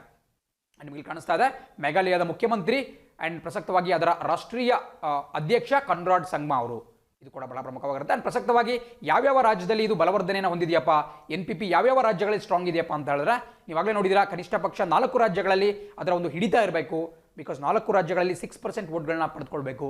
ಸೊ ಪ್ರಸಕ್ತವಾಗಿ ನಿಮಗೆ ಈಶಾನ್ಯ ಭಾರತದಲ್ಲಿ ಕಂಡುಬರ್ತಕ್ಕಂತಹ ಮಣಿಪುರ್ ಇರಬಹುದು, ಅದೇ ರೀತಿ ಅರುಣಾಚಲ್ ಪ್ರದೇಶ ಇರಬಹುದು, ಮೇಘಾಲಯ ಇರಬಹುದು, ಅದೇ ರೀತಿ ನಾಗಾಲ್ಯಾಂಡ್ ಇರಬಹುದು. ಈ 4 ರಾಜ್ಯಗಳಲ್ಲಿ ಈ ಪಕ್ಷ NPP ತನ್ನ ಒಂದು ಹಿಡಿತವನ್ನು ಹೊಂದಿದೆ. ಆ್ಯಂಡ್ ಅಷ್ಟೇ ಅಲ್ಲ, ರಾಜಸ್ಥಾನದಲ್ಲಿರಬಹುದು, ಅದೇ ರೀತಿ ಸ್ವಲ್ಪ ಮಟ್ಟಿಗೆ ಛತ್ತೀಸ್ಗಢ ಇರಬಹುದು, ತೆಲಂಗಾಣ ಇರಬಹುದು, ಅಲ್ಲಿ ಕಂಡುಬರ್ತಕ್ಕಂತಹ ಬುಡಕಟ್ಟು ಜನಾಂಗಗಳಲ್ಲೂ ಕೂಡ ಇದು ತನ್ನ ಬಲವರ್ಧನೆಯನ್ನು ಮಾಡಿಕೊಳ್ಳುವಂಥ ಗಮನ ಹರಿಸ್ತಾ ಇದೆ. ಸೊ ಹಾಗಾಗಿ ಇದೊಂದು ನಿಜವಾದ ದೃಷ್ಟಿಯಿಂದ ಒಂದು ರಾಷ್ಟ್ರೀಯ ಪಕ್ಷ ಅಂತಲೇ ಹೇಳಬಹುದು. ಆ್ಯಂಡ್ ಇನ್ನೂ ಕೆಲವು ಎಕ್ಸಾಂಪಲ್ಸ್ ನಿಮಗೆ ಗೊತ್ತಾಗಬೇಕು ಅಂತ ಹೇಳಿದ್ರೆ, 8ರಲ್ಲಿ ನಿಮಗೆ BJP ಅಬ್ವಿಯಸ್ಲಿ ಒಂದು ರಾಷ್ಟ್ರೀಯ ಪಕ್ಷ, ಕಾಂಗ್ರೆಸ್ ಪಕ್ಷ ರಾಷ್ಟ್ರೀಯ ಪಕ್ಷ ಆಗಿದೆ. ಅದೇ ರೀತಿ ನಿಮಗೆ ತೃಣಮೂಲ ಕಾಂಗ್ರೆಸ್ ಇರಬಹುದು, ಬಹುಜನ್ ಸಮಾಜ್ ಪಾರ್ಟಿ BSP ಇರಬಹುದು, ಆ್ಯಂಡ್ CPI CPM ಇರಬಹುದು, ಮುಂತಾದಂತಹ ಪಕ್ಷಗಳು ಕೂಡ ರಾಷ್ಟ್ರೀಯ ಪಕ್ಷ ಮಾನ್ಯತೆಯನ್ನು ಹೊಂದಿದ್ದಾವೆ. ಈ ರೀತಿ ಮುಂದಿನ ಸುದ್ದಿ ನೋಡ್ತಾ ಹೋಗೋಣ. ಸುದ್ದಿ ಹೇಳುತ್ತೆ, arm forces prepared air chief. ಇತ್ತೀಚೆಗಷ್ಟೇ ಏನು ನಮ್ಮ ಏರ್ ಫೋರ್ಸ್ ಇದೆ ಅಥವಾ ನಮ್ಮ ವಾಯುಸೇನೆ ಏನಿದೆ ಅದರಿಂದ ಕ್ಯಾಡೆಟ್ಸ್ ಉತ್ತೀರ್ಣಗೊಂಡ್ಬಿಟ್ಟು ಗ್ರ್ಯಾಜುಯೇಟ್ ಆಗಿಬಿಟ್ಟು ಪಾಸಿಂಗ್ ಔಟ್ ಸೆರೆಮನಿ ಇತ್ತು. ಆ ಸೆರೆಮನಿಗೆ ನಮ್ಮ ಭಾರತದ ಏರ್ ಚೀಫ್ ಮಾರ್ಷಲ್ ಅಥವಾ ನಮ್ಮ ಭಾರತೀಯ ವಾಯುಪಡೆಯ ಮುಖ್ಯಸ್ಥರಾಗಿರ್ತಕ್ಕಂತಹ RKS ಭದೌರಿಯಾ ಅವರು ಆ ಒಂದು ಫಂಕ್ಷನ್ನಲ್ಲಿ ಪಾಲ್ಗೊಂಡಿದ್ದರು. RKS ಭದೌರಿಯಾ, ರಾಕೇಶ್ ಕುಮಾರ್ ಸಿಂಗ್ ಭದೌರಿಯಾ ಅಂತ ಅವರ ಫುಲ್ ಹೆಸರು. ಅವರು ಬಹಳ ಪ್ರಮುಖವಾಗಿರ್ತಾರೆ. ಬಿಕಾಸ್ ನಮ್ಮ ಮೂರು ಏನು ಸೇನಾಪಡೆಗಳಿದ್ದಾವೆ, ಭಾರತೀಯ ಭೂಸೇನೆ ಇರಬಹುದು, ವಾಯುಸೇನೆ ಇರಬಹುದು ಮತ್ತು ನೌಕಾಪಡೆ ಇರಬಹುದು. ಈ 3ರ ಮುಖ್ಯಸ್ಥರು ಬಹಳ ಪ್ರಮುಖವಾಗ್ತಾರೆ. ಜನರಲ್ ಬಿಪಿನ್ ರಾವತ್ ಇರಬಹುದು, ಅಡ್ಮಿರಲ್ ಕರಂಬೀರ್ ಸಿಂಗ್ ಇರಬಹುದು, ಅದೇ ರೀತಿ ನೀವು ನೋಡ್ತಿರ್ತಕ್ಕಂತಹ air chief marshal RKS Bhadauria, 3 ಜನ ಬಹಳ ಪ್ರಮುಖವಾಗ್ತಾರೆ. And chief of defence staff ಆಗಿರ್ತಕ್ಕಂತಹ ಬಿಪಿನ್ ರಾವತ್ ಅವರು ಕೂಡ ಬಹಳ ಪ್ರಮುಖವಾಗಿರ್ತಾರೆ. ಸೊ ಈ 4 ಜನ ನಮ್ಮ ಭಾರತೀಯ ರಕ್ಷಣಾ ವ್ಯವಸ್ಥೆಯ ಮುಂಚೂಣಿಯಲ್ಲಿ ಬರ್ತಕ್ಕಂತಹ ವ್ಯಕ್ತಿಗಳು. ಇವರ ಕುರಿತಾಗಿ ಪ್ರಶ್ನೆ ಆಗಬಹುದು. ಆ್ಯಂಡ್ ಅಬ್ವಿಯಸ್ಲಿ ನಿಮಗೆ ಗೊತ್ತಿರುತ್ತೆ ಅವರ ಹೆಸರು, ಬಟ್ ಕೆಲವರು ಕನ್ಫ್ಯೂಸ್ ಮಾಡ್ಕೊಳ್ತಕ್ಕಂತಹದ್ದು ಅವರ ಪ್ರಿಫಿಕ್ಸ್. ನೋಡಿ, ಪ್ರಿಫಿಕ್ಸ್ ಅಂತ ನೀವು ಇಂಗ್ಲೀಷಲ್ಲಿ ಕೇಳಿರ್ತೀರಾ. ಅವರ ಹೆಸರು ಮುಂದ್ಗಡೆ ನೋಡಿ, ನಿಮಗೆ ಇಲ್ಲಿ ಕಾಣಿಸ್ತಾ ಇದೆ RKS ಭದೌರಿಯಾ ಅವರ ಹೆಸರು ಮುಂದ್ಗಡೆ ಏರ್ ಚೀಫ್ ಮಾರ್ಷಲ್ ಅಂತ ಕಾಣಿಸ್ತಾ ಇದೆ. ಇದು ನಮ್ಮ ಏನು ವಾಯುಪಡೆ ಇದೆ, ವಾಯುಸೇನೆಯ ಮುಖ್ಯಸ್ಥರಿಗೆ ಕೊಡುವಂತಹ ಒಂದು ಹೆಸರು ಏರ್ ಚೀಫ್ ಮಾರ್ಷಲ್. ಅದೇ ರೀತಿ ನೀವು ಭೂಸೇನಾ ಮುಖ್ಯಸ್ಥರು ನೋಡ್ತಾ ಹೋದರೆ ಜನರಲ್ ಅಂತ ಕಾಣಕ್ಕೆ ಸಿಗುತ್ತೆ. General Manoj Mukund Naravane, general MM Naravane, ಅದು ಬಹಳ ಪ್ರಮುಖವಾಗಿರುತ್ತೆ. ಜನರಲ್ ಅಂತ ನಮ್ಮ ಭೂಸೇನಾ ಮುಖ್ಯಸ್ಥರಿಗೆ ಕರೆಯಲಾಗುತ್ತೆ. ಆ ಒಂದು ಹುದ್ದೆಯ ಒಂದು ರ್ಯಾಂಕ್ನ ಹೆಸರು. ಅದೇ ರೀತಿ ನೀವು ನಮ್ಮ ನೌಕಾಪಡೆಯ ಮುಖ್ಯಸ್ಥರನ್ನ ನೋಡ್ತಾ ಹೋಗೋದಾದ್ರೆ ಅವ್ರನ್ನ ನಾವು ಅಡ್ಮಿರಲ್ ಅಂತ ಕರಿತೀವಿ. ಅಡ್ಮಿರಲ್ ಕರಂಬೀರ್ ಸಿಂಗ್ ಪ್ರಸಕ್ತವಾಗಿ. ಸೊ ಅಡ್ಮಿರಲ್ ಅಂತ ಹೇಳಿದ್ರೆ ನೌಕಾಪಡೆಯ ಮುಖ್ಯಸ್ಥರಿಗೆ ಇರತಕ್ಕಂತಹ ಒಂದು ರ್ಯಾಂಕ್, ಅವರ ಒಂದು ಹುದ್ದೆಯ ಹೆಸರು. ಇದು ಬಹಳ ಪ್ರಮುಖವಾಗಿರುತ್ತೆ. ಆ್ಯಂಡ್ ಇದನ್ನು ನೆನಪಿಟ್ಕೊಳ್ತಾ ಇಲ್ಲಿ ನೀವು ಗಮನಿಸಬೇಕಾಗಿರ್ತಕ್ಕಂಥ ವಿಚಾರ ಮತ್ತೊಂದೇನಪ್ಪ ಅಂತ ಹೇಳಿದ್ರೆ, ಏರ್ ಫೋರ್ಸ್ ಅಕಾಡೆಮಿ ಇನ್ ದುಂಡಿಗಲ್ ಅಂತ ಕಾಣಿಸ್ತಾ ಇದೆ. ನೋಡಿ, ಪ್ರತಿಯೊಬ್ಬರು ಕೂಡ ನಿಮ್ಮ ನೋಟ್ಬುಕ್ಕಲ್ಲಿ ಈ ದುಂಡಿಗಲ್ ಅನ್ನುವಂತಹ ಹೆಸರನ್ನ ಬರ್ಕೊಳ್ಳಿ. ಅಷ್ಟೊಂದು ಫೇಮಸ್ ಅಲ್ಲ ಈ ಪ್ರದೇಶ, ಬಟ್ ಆದರೂ ಕೂಡ ಈ ದುಂಡಿಗಲ್ ಅನ್ನುವಂತಹ ತೆಲಂಗಾಣದಲ್ಲಿ ಬರುವಂತಹ ಒಂದು ಚಿಕ್ಕ ಪ್ರದೇಶದಲ್ಲಿ ನಮ್ಮ ಭಾರತೀಯ ನೌಕಾಪಡೆಯ ಒಂದು ಅಕಾಡೆಮಿ ಇದೆ. ನಿಮ್ಮಲ್ಲಿ ಕಾಣಿಸ್ತಿರೋ ರೀತಿ ಏರ್ ಫೋರ್ಸ್ ಅಕಾಡೆಮಿ. ಸೊ ಕೇಳಬಹುದು, ಏರ್ ಫೋರ್ಸ್ ಅಕಾಡೆಮಿ ಎಲ್ಲಿ ಕಂಡು ಬರುತ್ತೆ ನಮ್ಮ ದೇಶದಲ್ಲಿ ಅಂತ ಹೇಳಿದ್ರೆ, ಖಂಡಿತ ಅದು ತೆಲಂಗಾಣದ ರಾಜಧಾನಿ ಹೈದರಾಬಾದ್ ಸಮೀಪದಲ್ಲಿರ್ತಕ್ಕಂತಹ ದುಂಡಿಗಲ್ ಪ್ರದೇಶದಲ್ಲಿ ಕಂಡುಬರುತ್ತೆ. ಪರೀಕ್ಷೆಯಲ್ಲಿ ಹಲವಾರು ಪ್ರಶ್ನೆ ಆಗಿದೆ, ಮುಂದೆ ಕೂಡ ಆಗಬಹುದು. ನೋಡಿ, ನಮ್ಮ ದೇಶದಲ್ಲಿ ಪ್ರಮುಖವಾಗಿ 4 ಈ ರಕ್ಷಣಾ ವ್ಯವಸ್ಥೆಗೆ ಸಂಬಂಧಪಟ್ಟಂತ ಅಕಾಡೆಮಿಗಳು ಅಥವಾ ಶೈಕ್ಷಣಿಕ ಸಂಸ್ಥೆಗಳು ಕಂಡುಬರುತ್ತೆ. ಅವೆಲ್ಲವುಗಳ ಒಂದು ಅವುಗಳ ಒಂದು ಹೆಡ್ ಕ್ವಾರ್ಟರ್ಸ್ ಅಥವಾ ಕೇಂದ್ರ ಕಚೇರಿ ಬಹಳ ಪ್ರಮುಖವಾಗುತ್ತೆ. ಈಗ ತಾನೇ ನಿಮಗೆ ಗೊತ್ತಾಯಿತು, ಏರ್ ಫೋರ್ಸ್ನ ಒಂದು ಟ್ರೈನಿಂಗ್ ಸೆಂಟರ್ ಅಥವಾ ಏರ್ ಫೋರ್ಸ್ ಅಕಾಡೆಮಿ ಇರತಕ್ಕಂತಹದ್ದು ತೆಲಂಗಾಣದ ದುಂಡಿಗಲ್ ಪ್ರದೇಶದಲ್ಲಿ. ಅದೇ ರೀತಿ ನೀವು ನ್ಯಾಷನಲ್ ಡಿಫೆನ್ಸ್ ಅಕಾಡೆಮಿ NDA ನೋಡ್ತಾ ಹೋಗ್ತೀರಾ. ಇದು ನ್ಯಾಷನಲ್ ಡಿಫೆನ್ಸ್ ಅಕಾಡೆಮಿ, ಇದರ ಒಂದು ಕೇಂದ್ರ ಕಚೇರಿ ಕಂಡುಬರ್ತಕ್ಕಂತಹದ್ದು ಮಹಾರಾಷ್ಟ್ರದ ಪುಣೆ ಸಮೀಪದಲ್ಲಿ ಕಂಡುಬರ್ತಕ್ಕಂತಹ ಖಡಕ್ವಾಸ್ಲಾ ಬಹಳ ಪ್ರಸಿದ್ಧವಾದಂತಹ ಒಂದು ಪ್ರದೇಶ. ಆ ಖಡಕ್ವಾಸ್ಲಾದಲ್ಲಿ ಈ ನ್ಯಾಷನಲ್ ಡಿಫೆನ್ಸ್ ಅಕಾಡೆಮಿ ಕಂಡುಬರುತ್ತೆ ಪುಣೆ. ಖಂಡಿತ ಪ್ರಶ್ನೆ ಕೇಳುವಂತಹ ಸಾಧ್ಯತೆ ಇರುತ್ತೆ. ಈ ಒಂದು ನ್ಯೂಸ್ ಬಂದಿರೋ ಕಾರಣದಿಂದ ಇದ್ರ ಬಗ್ಗೆ ನಾವು ಮಾತಾಡ್ತಾ ಇದ್ದೀವಿ. ಸೊ ನಿಮ್ಮ ನೋಟ್ಬುಕ್ಕಲ್ಲಿ ಇರಲಿ, ಒಂದಲ್ಲ ಒಂದು ದಿನ ನಮಗೆ ಹೆಲ್ಪ್ ಆಗುತ್ತೆ. ಇದು ಕರೆಂಟ್ ಅಫೇರ್ಸ್ ಅನ್ನೋಕ್ಕಿಂತ ಒಂದು ಸ್ಟ್ಯಾಟಿಕ್ GK ಥರ ಅನ್ಕೋಬಹುದು ನೀವು. ಸೊ ಈ ಒಂದು ವಿಡಿಯೋದಲ್ಲಿ ನಿಮಗೆ ಸ್ಟ್ಯಾಟಿಕ್ GK ಗೊತ್ತಾಗ್ತಾ ಹೋಗುತ್ತೆ, ಕರೆಂಟ್ ಅಫೇರ್ಸ್ ಡೆಫಿನೆಟ್ಲಿ ಗೊತ್ತಾಗುತ್ತೆ, ಆ್ಯಂಡ್ ಅದರ ಜೊತೆಗೆ ಕೋರ್ ಸಬ್ಜೆಕ್ಟ್ಸ್ ಕುರಿತಾಗಿ ಕೂಡ ನಾವು ತಿಳ್ಕೊಳ್ತಾ ಹೋಗ್ತೀವಿ. ಯಾವುದೇ ಒಂದು ಕಾನ್ಸೆಪ್ಟ್ ಬಂದರೆ ನಾವು ಅದರಲ್ಲಿ ಡೀಪಾಗಿ ಇಳಿತಾ ಇರೋ ಕಾರಣದಿಂದ ನಮಗೆ ಓವರ್ ಆಲ್ ಹೆಲ್ಪ್ ಆಗ್ತಾ ಹೋಗುತ್ತೆ. ಆ್ಯಂಡ್ ಖಡಕ್ವಾಸ್ಲಾ ಆಯಿತು ನಿಮಗೆ ಏನು NDA ಹೆಡ್ ಕ್ವಾರ್ಟರ್ಸ್. ಅದೇ ರೀತಿ ನೀವು ನಮ್ಮ ಏರ್ ಫೋರ್ಸ್ ಅಂತೂ ನೋಡ್ಬಿಟ್ಟಿರಿ, ದುಂಡಿಗಲಲ್ಲಿ ಕಂಡುಬರುತ್ತೆ. ಅದೇ ರೀತಿ ಇಂಡಿಯನ್ ನ್ಯಾವಲ್ ಅಕಾಡೆಮಿಯಲ್ಲಿ ಕಂಡುಬರುತ್ತೆ ಅಂತ ಹೇಳಿದ್ರೆ ಇದು ಕೇರಳದ ಕಣ್ಣೂರು ಡಿಸ್ಟಿಕ್ನಲ್ಲಿ ಕಂಡುಬರುತ್ತೆ. ಸೊ ಕೇರಳದಲ್ಲಿ ಕಂಡುಬರ್ತಕ್ಕಂತಹ ಕಣ್ಣೂರು ಒಂದು ಜಿಲ್ಲೆ, ಆ ಜಿಲ್ಲೆಯಲ್ಲಿ ಈ ನ್ಯಾವಲ್ ಅಕಾಡೆಮಿ ಕೂಡ ಕಂಡುಬರುತ್ತೆ. ಅದು ಕೂಡ ಬಹಳ ಪ್ರಮುಖವಾಗಿರುತ್ತೆ. ಅಲ್ಲಿ ನ್ಯಾವಲ್ ಮತ್ತು ಕೋಸ್ಟ್ ಗಾರ್ಡ್, ನಮ್ಮ ಏನು ಕರಾವಳಿ ಕಾವಲು ಪಡೆ ಇದೆ, ಅದರ ಒಂದು ಟ್ರೈನಿಂಗ್ ಸೆಂಟರ್ ಕೂಡ ಅಥವಾ ಅದರ ಒಂದು ಅಕಾಡೆಮಿ ಕೂಡ ನಿಮಗೆ ಕೇರಳದ ಕಣ್ಣೂರು ಜಿಲ್ಲೆಯಲ್ಲಿ ಕಂಡುಬರುತ್ತೆ. ಇದು ಬಹಳ ಪ್ರಮುಖವಾಗಿರತಕ್ಕಂತಹ ಒಂದು ವಿಚಾರ. ಆ್ಯಂಡ್ ಕೊನೆಯದಾಗಿ ನಾವು ಇಂಡಿಯನ್ ಮಿಲಿಟರಿ ಅಕಾಡೆಮಿ ಕೂಡ ನೋಡ್ಬಿಡೋಣ. ಬಿಕಾಸ್ ನೀವು ನೋಡ್ತಾ ಇದ್ದೀರಾ, ಏರ್ ಫೋರ್ಸ್ ನೋಡಿದ್ರಿ, ನೇವಿ ನೋಡಿದ್ರಿ, ಮತ್ತು ಇದು ಡಿಫೆನ್ಸ್ ಅಂತ ಹೇಳಿದ್ರೆ 3 ಪಡೆಗಳು ಬರಬಹುದು, ರಾಷ್ಟ್ರೀಯ ರಕ್ಷಣಾ ಅಕಾಡೆಮಿ ಅಂತೇಳಿ. ಸೊ ಕೇವಲ ನಮ್ಮ ಭಾರತೀಯ ಭೂಸೇನೆಗೆ ನಾವು ಗಮನಿಸೋದಾದ್ರೆ ಇಂಡಿಯನ್ ಮಿಲಿಟರಿ ಅಕಾಡೆಮಿ ನೋಡೋದಾದ್ರೆ ಇದು ಬಂದ್ಬಿಟ್ಟು ನಿಮಗೆ ಉತ್ತರಾಖಂಡ್ನ ಡೆಹ್ರಾಡೂನ್ನಲ್ಲಿ ಕಂಡುಬರುತ್ತೆ, Indian military academy Dehradun. So ಈ 4 ನಾನೇನು ಇನ್ಸ್ಟಿಟ್ಯೂಟ್ಸ್ ಬಗ್ಗೆ ಮಾತಾಡ್ತಾ ಇದ್ದೀನಿ, ಇವು 4 ಕೂಡ ನಮ್ಮ ದೇಶದ ಬಹಳ ಹೆಮ್ಮೆಯ ಮತ್ತು ಪ್ರತಿಷ್ಠೆಯ ಒಂದು ಶೈಕ್ಷಣಿಕ ಸಂಸ್ಥೆಗಳು. ಇಲ್ಲಿನಿಂದನೇ ಪ್ರತಿ ವರ್ಷ ಸಾವಿರಾರು ಜನ ನಮ್ಮ ಭಾರತೀಯ ಸೇನಾ ಪಡೆಗಳ ಆಫೀಸರ್ಸ್ ರ್ಯಾಂಕ್ನ ವಿದ್ಯಾರ್ಥಿಗಳು ಗ್ರ್ಯಾಜುಯೇಟ್ ಆಗಿಬಿಟ್ಟು ಒಂದು ಪದವಿಯನ್ನು ಗಳಿಸ್ಬಿಟ್ಟು ಹೊರಗಡೆ ಬರ್ತಾ ಇರ್ತಾರೆ. ಸೊ ಬಹಳ ಪ್ರಮುಖವಾಗಿರ್ತಕ್ಕಂಥ ಒಂದು ವಿಚಾರ. ಸೊ ಹಾಗಾಗಿ ಈ ಒಂದು ನ್ಯೂಸನ್ನು ಕೂಡ ಇನ್ಕ್ಲೂಡ್ ಮಾಡ್ಕೊಂಡಿದ್ದೇನೆ. ನೀವು ಬರೀ ಈ ನ್ಯೂಸ್ನ ಗಮನಿಸೋದಾದ್ರೆ ಅಲ್ಲಿ ಏನು ಹೇಳಿದ್ರಪ್ಪ ಅಂತ ಹೇಳಿದ್ರೆ, ನಮ್ಮ air chief marshal RKS Bhadauria ಅವರು ನಾವು ಚೀನಾ ದೇಶದಿಂದ ಎದುರಾಗುವಂತಹ ಎಲ್ಲ ರೀತಿಯ ಸವಾಲುಗಳಿಗೆ ಸನ್ನದ್ಧರಾಗಿದ್ದೇವೆ, ಭಾರತೀಯ ವಾಯುಪಡೆ ಸರ್ವಸನ್ನದ್ಧವಾಗಿದೆ ಅಂತ ಒಂದು ಹೇಳಿಕೆಯನ್ನು ಕೊಟ್ಟಿದ್ದಾರೆ. ಜಸ್ಟ್ ನಿಮಗೆ ಗೊತ್ತಿರಬೇಕು. ಬಟ್ ಈ 4 ಇನ್ಸ್ಟಿಟ್ಯೂಟ್ಗಳು ಬಹಳ ಪ್ರಮುಖವಾಗಿರುತ್ತೆ. ರೀತಿ ಮುಂದಿನ ಸುದ್ದಿ ನೋಡ್ತಾ ಹೋಗೋಣ. ನೃಪತುಂಗ ಯೂನಿವರ್ಸಿಟಿ ಗೆಟ್ಸ್ ಗವರ್ನರ್ಸ್ ನಾಡ್. ನೋಡಿ, ಇದು ಸ್ವಲ್ಪ ಹಳೆಯ ನ್ಯೂಸು, ನಾನು ಹಿಂದೂ ಕೂಡ ಹೇಳಿದ್ದೇನೆ. ನಮ್ಮ ಕರ್ನಾಟಕ ಸರ್ಕಾರ ಇತ್ತೀಚೆಗಷ್ಟೇ ಒಂದು ಸುಗ್ರೀವಾಜ್ಞೆಯನ್ನು ಹೊರಡಿಸಿದ್ದು. ನೋಡಿ, ನಾನು ಆರ್ಡಿನೆನ್ಸ್ ಅಥವಾ ಸುಗ್ರೀವಾಜ್ಞೆ ಬಗ್ಗೆ ಪದೇ ಹೇಳ್ತಾ ಇರ್ತೀನಿ. ಆರ್ಡಿನೆನ್ಸ್ ಅಂತ ಕರಿಬಹುದು, ಕನ್ನಡದಲ್ಲಿ ಅದನ್ನು ನಾವು ಸುಗ್ರೀವಾಜ್ಞೆ ಅಂತ ಕರಿತೀವಿ. ಸೊ ಬೇಸಿಕಲಿ ಸುಗ್ರೀವಾಜ್ಞೆ ಬಗ್ಗೆ ನಿಮಗೆ ಗೊತ್ತಿರುತ್ತೆ. ಮತ್ತೊಂದು ಸರಿ ರಿಫ್ರೆಶ್ ಮಾಡಿಬಿಡ್ತೀನಿ. ಯಾವಾಗ ಸದನ ಒಂದು ಏನು ನಮ್ಮ ಹೌಸ್ ಇರುತ್ತೆ ಅದು ಸೆಷನಲ್ಲಿ ಇರಲ್ಲ, ಸದನ ಅಧಿವೇಶನದಲ್ಲಿ ಇಲ್ಲದೇ ಇರುವಂತಹ ಸಂದರ್ಭದಲ್ಲಿ ಯಾವುದಾದ್ರೂ ತುರ್ತಾದಂತಹ ಕಾನೂನನ್ನು ಜಾರಿಗೆ ತರಬೇಕು, ತಿದ್ದುಪಡಿಯನ್ನು ಮಾಡಬೇಕು ಅಂತ ಹೇಳಿದ್ರೆ ಸರ್ಕಾರಗಳು ಈ ಸುಗ್ರೀವಾಜ್ಞೆಯ ಮೊರೆ ಹೋಗ್ತವೆ. ಬಹಳ ಪ್ರಮುಖವಾಗಿರ್ತಕ್ಕಂಥ ಒಂದು ವಿಚಾರ. ಪ್ರಸಕ್ತವಾಗಿ ನೋಡಿ, ನಮ್ಮ ಕರ್ನಾಟಕದಲ್ಲಿ ವಿಧಾನಸಭೆ ಇರಬಹುದು ಅಥವಾ ವಿಧಾನ ಪರಿಷತ್ ಇರಬಹುದು, ಎರಡೂ ಕೂಡ ಸದನದಲ್ಲಿಲ್ಲ ಅಥವಾ ಅಧಿವೇಶನದಲ್ಲಿಲ್ಲ. Both the houses are not in session ಅಂತ ಕರಿಬಹುದು. ಸೊ ಹಾಗಾಗಿ ತುರ್ತಾಗಿ ಒಂದು ಕಾನೂನನ್ನ ಜಾರಿಗೆ ತರಬೇಕು ಅಂತ ಹೇಳಿದ್ರೆ ಸರ್ಕಾರಗಳಿಗೆ ಒಂದು ಅವಕಾಶ ಇದೆ. ಇದನ್ನ ಭಾರತೀಯ ಸಂವಿಧಾನದಲ್ಲೇ ಇದಕ್ಕೆ ಒಂದು ಅವಕಾಶವನ್ನು ಮಾಡಿಕೊಳ್ಳಲಾಗಿದೆ. ಅದನ್ನು ನಾವು ಸುಗ್ರೀವಾಜ್ಞೆ ಅಥವಾ ಆರ್ಡಿನೆನ್ಸ್ ಅಂತ ಕರಿತೀವಿ, ಆರ್ಡಿನೆನ್ಸ್ ರೂಟ್ ಅಂತ ಕರಿತೀವಿ. ಸೊ ಆರ್ಡಿನೆನ್ಸ್ನಲ್ಲಿ ಸರ್ಕಾರ, ಮೂಲತಃ ಸರ್ಕಾರ ಅಂತ ಹೇಳಿದ್ರೆ ಕ್ಯಾಬಿನೆಟ್, ಏನು ಎಕ್ಸಿಕ್ಯೂಟಿವ್ ಇರುತ್ತೆ, ಕಾರ್ಯಾಂಗ. ನಮ್ಮ ರಾಜ್ಯ ಸರ್ಕಾರ ಇರಬಹುದು, ಕೇಂದ್ರ ಸರ್ಕಾರದಲ್ಲೂ ಕೂಡ ಸುಗ್ರೀವಾಜ್ಞೆ ಅಸ್ತಿತ್ವದಲ್ಲಿದೆ. ನಮ್ಮ ಕೇಂದ್ರದ ಸಂಸತ್ತಿನಲ್ಲಿ ರಾಜ್ಯಸಭೆ ಅಥವಾ ಲೋಕಸಭೆ ಅಂದರೆ ಅಧಿವೇಶನದಲ್ಲಿ ಇಲ್ಲ ಅಂತ ಹೇಳಿದ್ರೆ ಈ ಸುಗ್ರೀವಾಜ್ಞೆ ಮಾರ್ಗವನ್ನು ಹೋಗಲಾಗುತ್ತೆ. ಆ್ಯಂಡ್ ಏನು ಕ್ಯಾಬಿನೆಟ್ ಇದೆ, ಸಂಪುಟ ಇರುತ್ತೆ, ಆ ಸಂಪುಟ ಈ ಕುರಿತಂತೆ ನಿರ್ಣಯವನ್ನು ಕೈಗೊಳ್ಳುತ್ತೆ.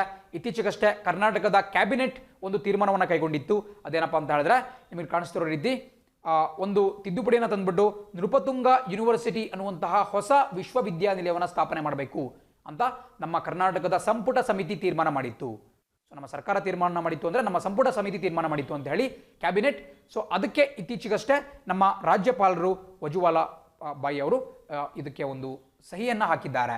ಸೊ ಇನ್ನು ಮುಂದೆ ಇದು ಒಂದು ಕಾನೂನಾಗಿ ಮಾರ್ಪಾಡಾಗುತ್ತೆ. ಬಟ್ ಒಂದು ಮಾತು ನೆನ್ಪಿಟ್ಕೊಳ್ಳಿ, ಇದಕ್ಕೆ ಮ್ಯಾಕ್ಸಿಮಮ್ ವ್ಯಾಲಿಡಿಟಿ 6 months, 6 ತಿಂಗಳು ಮಾತ್ರ ಇದಕ್ಕೆ ವ್ಯಾಲಿಡಿಟಿ ಇರುತ್ತೆ.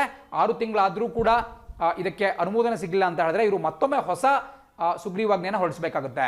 ಬಟ್ ಮತ್ತೊಂದು ವಿಷಯ ನಿಮಗೆ ನೆನಪಿರಬೇಕು, 6 ತಿಂಗಳು ಅಂತೇಳಿ ಸರ್ಕಾರ ಸುಮ್ಮನೆ ಕುತ್ಕೊಳಕ್ಕಾಗಲ್ಲ. ಬಿಕಾಸ್ ಫಾರ್ ಎಕ್ಸಾಂಪಲ್ ನಾಳೆನೇ ಸದನ ಸ್ಟಾರ್ಟ್ ಆಯಿತು, ಅಧಿವೇಶನ ಸ್ಟಾರ್ಟ್ ಆಯಿತು ಅಂತ ಹೇಳಿದ್ರೆ, ಸೆಷನ್ ಸ್ಟಾರ್ಟ್ ಆಯಿತು. ಫಾರ್ ಎಕ್ಸಾಂಪಲ್ ಈಗ ಮಳೆಗಾಲ ಬರ್ತಾ ಇದೆ, ಮಾನ್ಸೂನ್ ಅಧಿವೇಶನ ಸ್ಟಾರ್ಟ್ ಆಯಿತು, ಮಳೆಗಾಲದ ಅಧಿವೇಶನ ಸ್ಟಾರ್ಟ್ ಆಯಿತು ಅಂತ ಹೇಳಿದ್ರೆ ಅದು ಶುರುವಾದಂತಹ 6 ವಾರಗಳ ಒಳಗಾಗಿ ವಿತಿನ್ 6 weeks ಈ ಸುಗ್ರೀವಾಜ್ಞೆಗೆ ಅನುಮೋದನೆಯನ್ನು ಪಡಿಬೇಕಾಗುತ್ತೆ. ಎರಡೂ ಸದನದ್ದು. ನಮ್ಮ ಕರ್ನಾಟಕದಲ್ಲಿ ದ್ವಿಶಾಸಕಾಂಗ ಸಿಸ್ಟಮ್ ಇದೆ, ಬೈಕ್ಯಾಮರಲಿಸಮ್ ಇದೆ. ಸೊ ವಿಧಾನಸಭೆ ಮತ್ತು ವಿಧಾನ ಪರಿಷತ್ನ ಒಂದು ಅನುಮೋದನೆಯನ್ನು 6 ವಾರಗಳ ಒಳಗಾಗಿ ಪಡಿಬೇಕಾಗುತ್ತೆ. ಹಾಗೆ ಪಡೆದರೆ ಮಾತ್ರ ಈ ಕಾನೂನು ಅಸ್ತಿತ್ವದಲ್ಲಿರುತ್ತೆ, ಇಲ್ಲ ಅಂತ ಹೇಳಿದ್ರೆ ಇದು ಲ್ಯಾಬ್ಸ್ ಆಗುತ್ತೆ. ಸೊ ಅದು ನಿಮಗೆ ಗೊತ್ತಿರಬೇಕಾಗುತ್ತೆ. ಬಟ್ ಈಗ ನಾವು ಈ ವಿಷಯದ ಕುರಿತಾಗಿ ಮಾತಾಡೋದಾದ್ರೆ, ನೀವು ನೋಡ್ತಾ ಇದ್ದೀರಾ, ಏನು ಗೌರ್ಮೆಂಟ್ ಸೈನ್ಸ್ ಕಾಲೇಜ್ ಬೆಂಗಳೂರಿನಲ್ಲಿ ಏನು ಸರ್ಕಾರಿ ವಿಜ್ಞಾನ ಕಾಲೇಜ್ ಇದೆ, ಅದಕ್ಕೆ ಈ ಯೂನಿವರ್ಸಿಟಿ ಮಾನ್ಯತೆ ಅಥವಾ ವಿಶ್ವವಿದ್ಯಾನಿಲಯದ ಮಾನ್ಯತೆಯನ್ನು ಕೊಡಬೇಕು ಅಂತ ಹೇಳಿ ಸರ್ಕಾರ ತೀರ್ಮಾನ ಮಾಡಿದೆ. ಆ್ಯಂಡ್ ಅಷ್ಟೇ ಅಲ್ಲ, ಹೆಸರು ಕೂಡ ಬಹಳ ಇಂಪಾರ್ಟೆಂಟ್, ನೃಪತುಂಗ ಅಂತ ಹೆಸರಿಟ್ಟಿದೆ.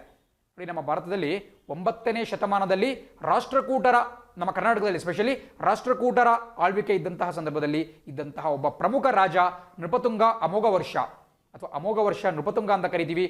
ಈತ ಸ್ವತಃ ಒಬ್ಬ ಕಲಾರಾಧಕ ಆಗಿದ್ದ, ಸ್ವತಃ ಒಬ್ಬ ಕವಿಯಾಗಿದ್ದ. ಈತ ರಚನೆ ಮಾಡಿದಂತಹ ಕವಿರಾಜ ಮಾರ್ಗ ಇವತ್ತಿಗೂ ಕೂಡ ನಮ್ಮ ಕರ್ನಾಟಕದ ಕನ್ನಡ ಸಾಹಿತ್ಯದಲ್ಲಿ ಒಂದು ಮೈಲಿಗಲ್ಲು ಅಂತಲೇ ಕರೆಯಲಾಗುತ್ತೆ. ಕವಿರಾಜ ಮಾರ್ಗವನ್ನು 9ನೇ ಶತಮಾನದಲ್ಲೇ ಅಮೋಘ ವರ್ಷ ನೃಪತುಂಗ ರಚಿಸಿರ್ತಾರೆ. ಸೊ ಅವರ ಹೆಸರನ್ನ ಈ ಒಂದು ಹೊಸ ವಿಶ್ವವಿದ್ಯಾನಿಲಯಕ್ಕೆ ಇಡ್ತಾರೆ. ಸೊ ಅದು ಬಹಳ ಹೆಮ್ಮೆಯ ಸಂಗತಿ ಅಂತಲೇ ಹೇಳ್ಬಹುದು. ಸೊ ಈ ಸಂಬಂಧಪಟ್ಟಂತೆ ತೀರ್ಮಾನವನ್ನು ಕೈಗೊಂಡಿರೋದು ನಮ್ಮ ರಾಜ್ಯ ಸರ್ಕಾರ. ನಾನು ಆಗಲೂ ಕೂಡ ಹೇಳಿದೆ, ರಾಜ್ಯ ಸರ್ಕಾರ ಅಂದರೆ ನಥಿಂಗ್ ಬಟ್ ಕ್ಯಾಬಿನೆಟ್ ತೀರ್ಮಾನ ಕೈಗೊಂಡಿರ್ತಕ್ಕಂಥದ್ದು ಬಹಳ ಪ್ರಮುಖವಾಗಿರುತ್ತೆ. ಆ್ಯಂಡ್ ಅದನ್ನು ಕೂಡ ನೀವು ನೋಟ್ ಮಾಡ್ಕೊಳ್ತಾ, ಆರ್ಡಿನೆನ್ಸ್ ಬಗ್ಗೆ ಕಂಪ್ಲೀಟ್ ಡೀಟೇಲ್ಸ್ನ ಕೂಡ ತಿಳ್ಕೊಳ್ತಾ ನೀವು ಮುಂದಿನ ಒಂದು ಸುದ್ದಿಯತೆ ಗಮನ ಹರಿಸಬೇಕಾಗುತ್ತೆ.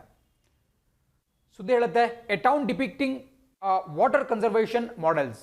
ನೋಡಿ, ಇದು ಕೂಡ ನಮ್ಮ ಕರ್ನಾಟಕದಲ್ಲಿ ಯಾವ್ಯಾವ ರೀತಿಯ ಒಂದು ಪ್ರೇಕ್ಷಣೀಯ ಸ್ಥಳಗಳಿದ್ದಾವೆ, ಅದ್ಭುತವಾದಂತಹ ಒಂದು ಸ್ಟ್ರಕ್ಚರ್ಸ್ ಇದ್ದಾವೆ, ಬಟ್ ಅವನ್ನ ನಾವೇ ಕನ್ನಡಿಗರಾಗಿ ನಮ್ಮ ಕಣ್ಣಿಗೆ ಬಿದ್ದಿರಲ್ಲ. ಸೊ ಅದ್ರ ಕುರಿತಾಗಿ ಸ್ವಲ್ಪ ಬೆಳಕನ್ನ ಈ ಒಂದು ದ ಹಿಂದೂ ದಿನಪತ್ರಿಕೆಯ ಆರ್ಟಿಕಲ್ ಬೆಳಕು ಚೆಲ್ತಾ ಇದೆ. ನೋಡಿ, ಇದು ಎಕ್ಸಾಮ್ ಪಾಯಿಂಟ್ ಆಫ್ ವ್ಯೂವಿಂದನೂ ಕೂಡ ಇಂಪಾರ್ಟೆಂಟ್ ಆಗುತ್ತೆ. ಬಿಕಾಸ್ ಮೇಲೆ ಕಾಣಿಸ್ತಾ ಇದೆ ಬಾರಿಶ್ಪುರ್. ಬಾರಿಶ್ ಅಂದ್ರೆ ಏನು? ಹಿಂದಿಯಲ್ಲಿ ಬಾರಿಶ್ ಅಂತ ಹೇಳಿದ್ರೆ ಮಳೆ ಅಂತ ಕರಿಬಹುದು. ಬಾರಿಶ್ ಅಥವಾ ಬರಸಾತ್ ಅಂತ ಹೇಳಿದ್ರೆ ಮಳೆ. ಸೊ ಬಾರಿಶ್ಪುರ್ ಅಥವಾ ಮಳೆಪುರ ಅಂತ ನಮ್ಮ ಉತ್ತರ ಕನ್ನಡದಲ್ಲಿ ಕಂಡುಬರುವಂತಹ ಬಿಜಾಪುರ ಅಥವಾ ವಿಜಯಪುರ ಜಿಲ್ಲೆಯಲ್ಲಿ ಒಂದು ಪ್ರದೇಶ ನಮಗೆ ಕಂಡುಬರುತ್ತೆ. ಅದನ್ನ ಬಾರಿಶ್ಪುರ ಅಂತ ಕರಿತೀವಿ. ಯಾಕಪ್ಪ ಬಾರಿಶ್ಪುರ ಅಂತ ಹೆಸರಿಟ್ರು ಅಥವಾ ಮಳೆಪುರ ಅಂತ ಯಾಕೆ ಹೆಸರಿಟ್ರು ಅಂತ ಹೇಳಿದ್ರೆ, ನೀವು ಗಮನಿಸಬೇಕು, ಇಲ್ಲಿ ಕಂಡುಬರ್ತಿರ್ತಕ್ಕಂತಹ ಕಲಾಕೃತಿಗಳು ಈ ಬಿಜಾಪುರದ ಸಮೀಪದಲ್ಲಿ ಬರುವಂತಹ ಬಾರಿಶ್ಪುರದಲ್ಲಿ ಲೊಕೇಟ್ ಆಗಿದ್ದಾವೆ.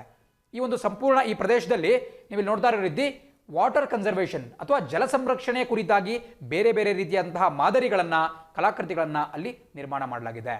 ಇದು ಈ ಜಲ ಸಂರಕ್ಷಣೆಯ ಕುರಿತಾಗಿ ಬೆಳಕನ್ನು ಚೆಲ್ಲುತ್ತೆ. ಆ್ಯಂಡ್ ಜೊತೆಗೆ ಅಲ್ಲಿಗೆ ಭೇಟಿ ನೀಡತಕ್ಕಂತಹ ಪ್ರೇಕ್ಷಕರಿಗೆ ಮತ್ತು ಏನು ಪ್ರವಾಸಿಗರಿದ್ದಾರೆ ಅವರಿಗೆ ಈ ಜಲ ಸಂರಕ್ಷಣೆಯ ಕುರಿತಾಗಿ ಜಾಗೃತಿಯನ್ನು ಮೂಡಿಸುತ್ತೆ, ಅವೇರ್ನೆಸ್ ಅನ್ನು ಕ್ರಿಯೇಟ್ ಮಾಡುತ್ತೆ. ಸೊ ಬಹಳ ಒಂದು ವಿನೂತನವಾದಂತಹ ಒಂದು ಇನಿಷಿಯೇಟಿವ್ ಇದು ನಮ್ಮ ಸರ್ಕಾರದ್ದು.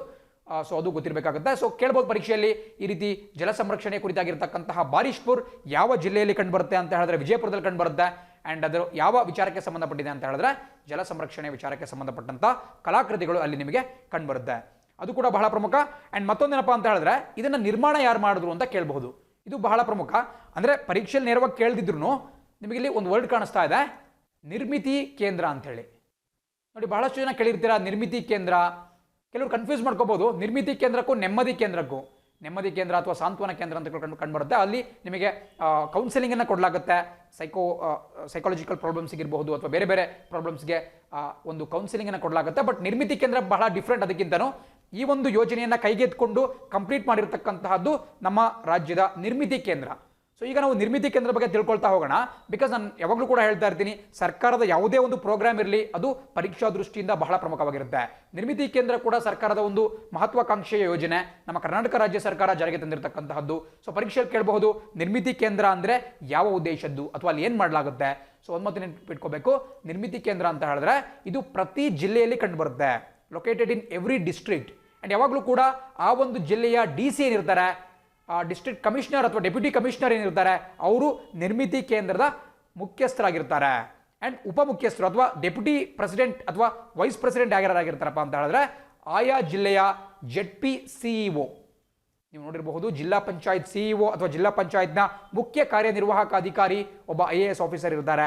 ಅವರು ಈ ನಿರ್ಮಿತಿ ಕೇಂದ್ರದ ಉಪ ಮುಖ್ಯಸ್ಥರಾಗಿರ್ತಾರೆ, ಉಪಾಧ್ಯಕ್ಷರಾಗಿರ್ತಾರೆ. ಸೊ ಅಧ್ಯಕ್ಷರು ಅವರು ಕೂಡ ಡೆಪ್ಯೂಟಿ ಕಮಿಷನರ್ ಆ್ಯಂಡ್ ಉಪಾಧ್ಯಕ್ಷರು ZP CEO ಆಗಿರ್ತಾರೆ.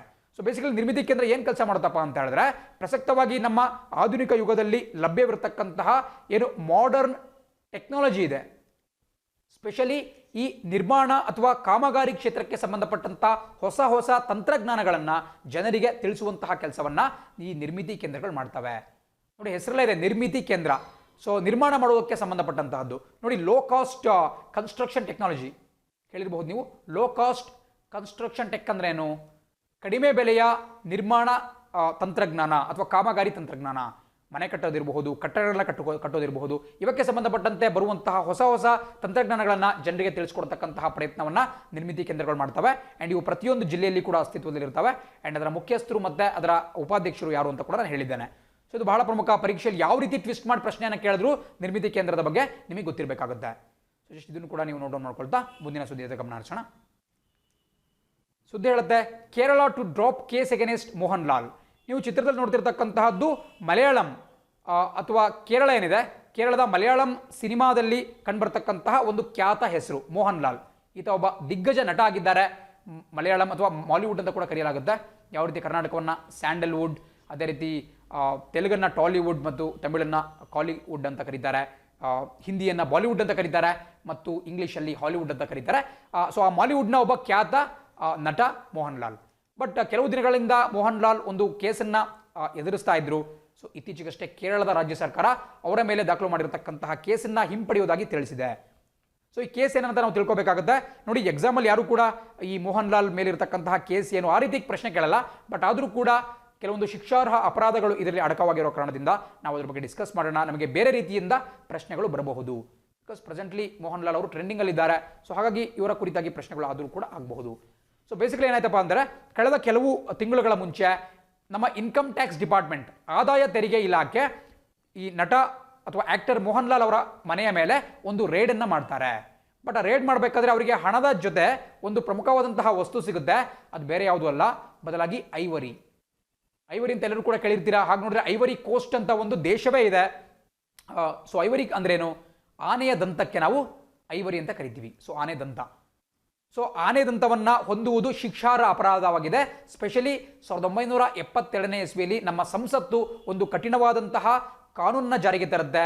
ಅದನ್ನು ನಾವು ವೈಲ್ಡ್ ಲೈಫ್ ಪ್ರೊಟೆಕ್ಷನ್ ಆಕ್ಟ್ 1972 ಅಂತ ಕರಿತೀವಿ. ನೋಡಿ, ಹಲವಾರು ಬಾರಿ ಪರೀಕ್ಷೆಯಲ್ಲಿ ಪ್ರಶ್ನೆ ಕೇಳಿದ್ದಾರೆ ಈ ವನ್ಯಜೀವಿ ಸಂರಕ್ಷಣೆ ಕಾಯ್ದೆ ಕುರಿತಾಗಿ. ಸೊ ದಯವಿಟ್ಟು ಬರ್ಕೋಬೇಕಾಗುತ್ತೆ. ವನ್ಯಜೀವಿ ಸಂರಕ್ಷಣೆ ಕಾಯ್ದೆ 1972 ಬಹಳ ಇಂಪಾರ್ಟೆಂಟ್.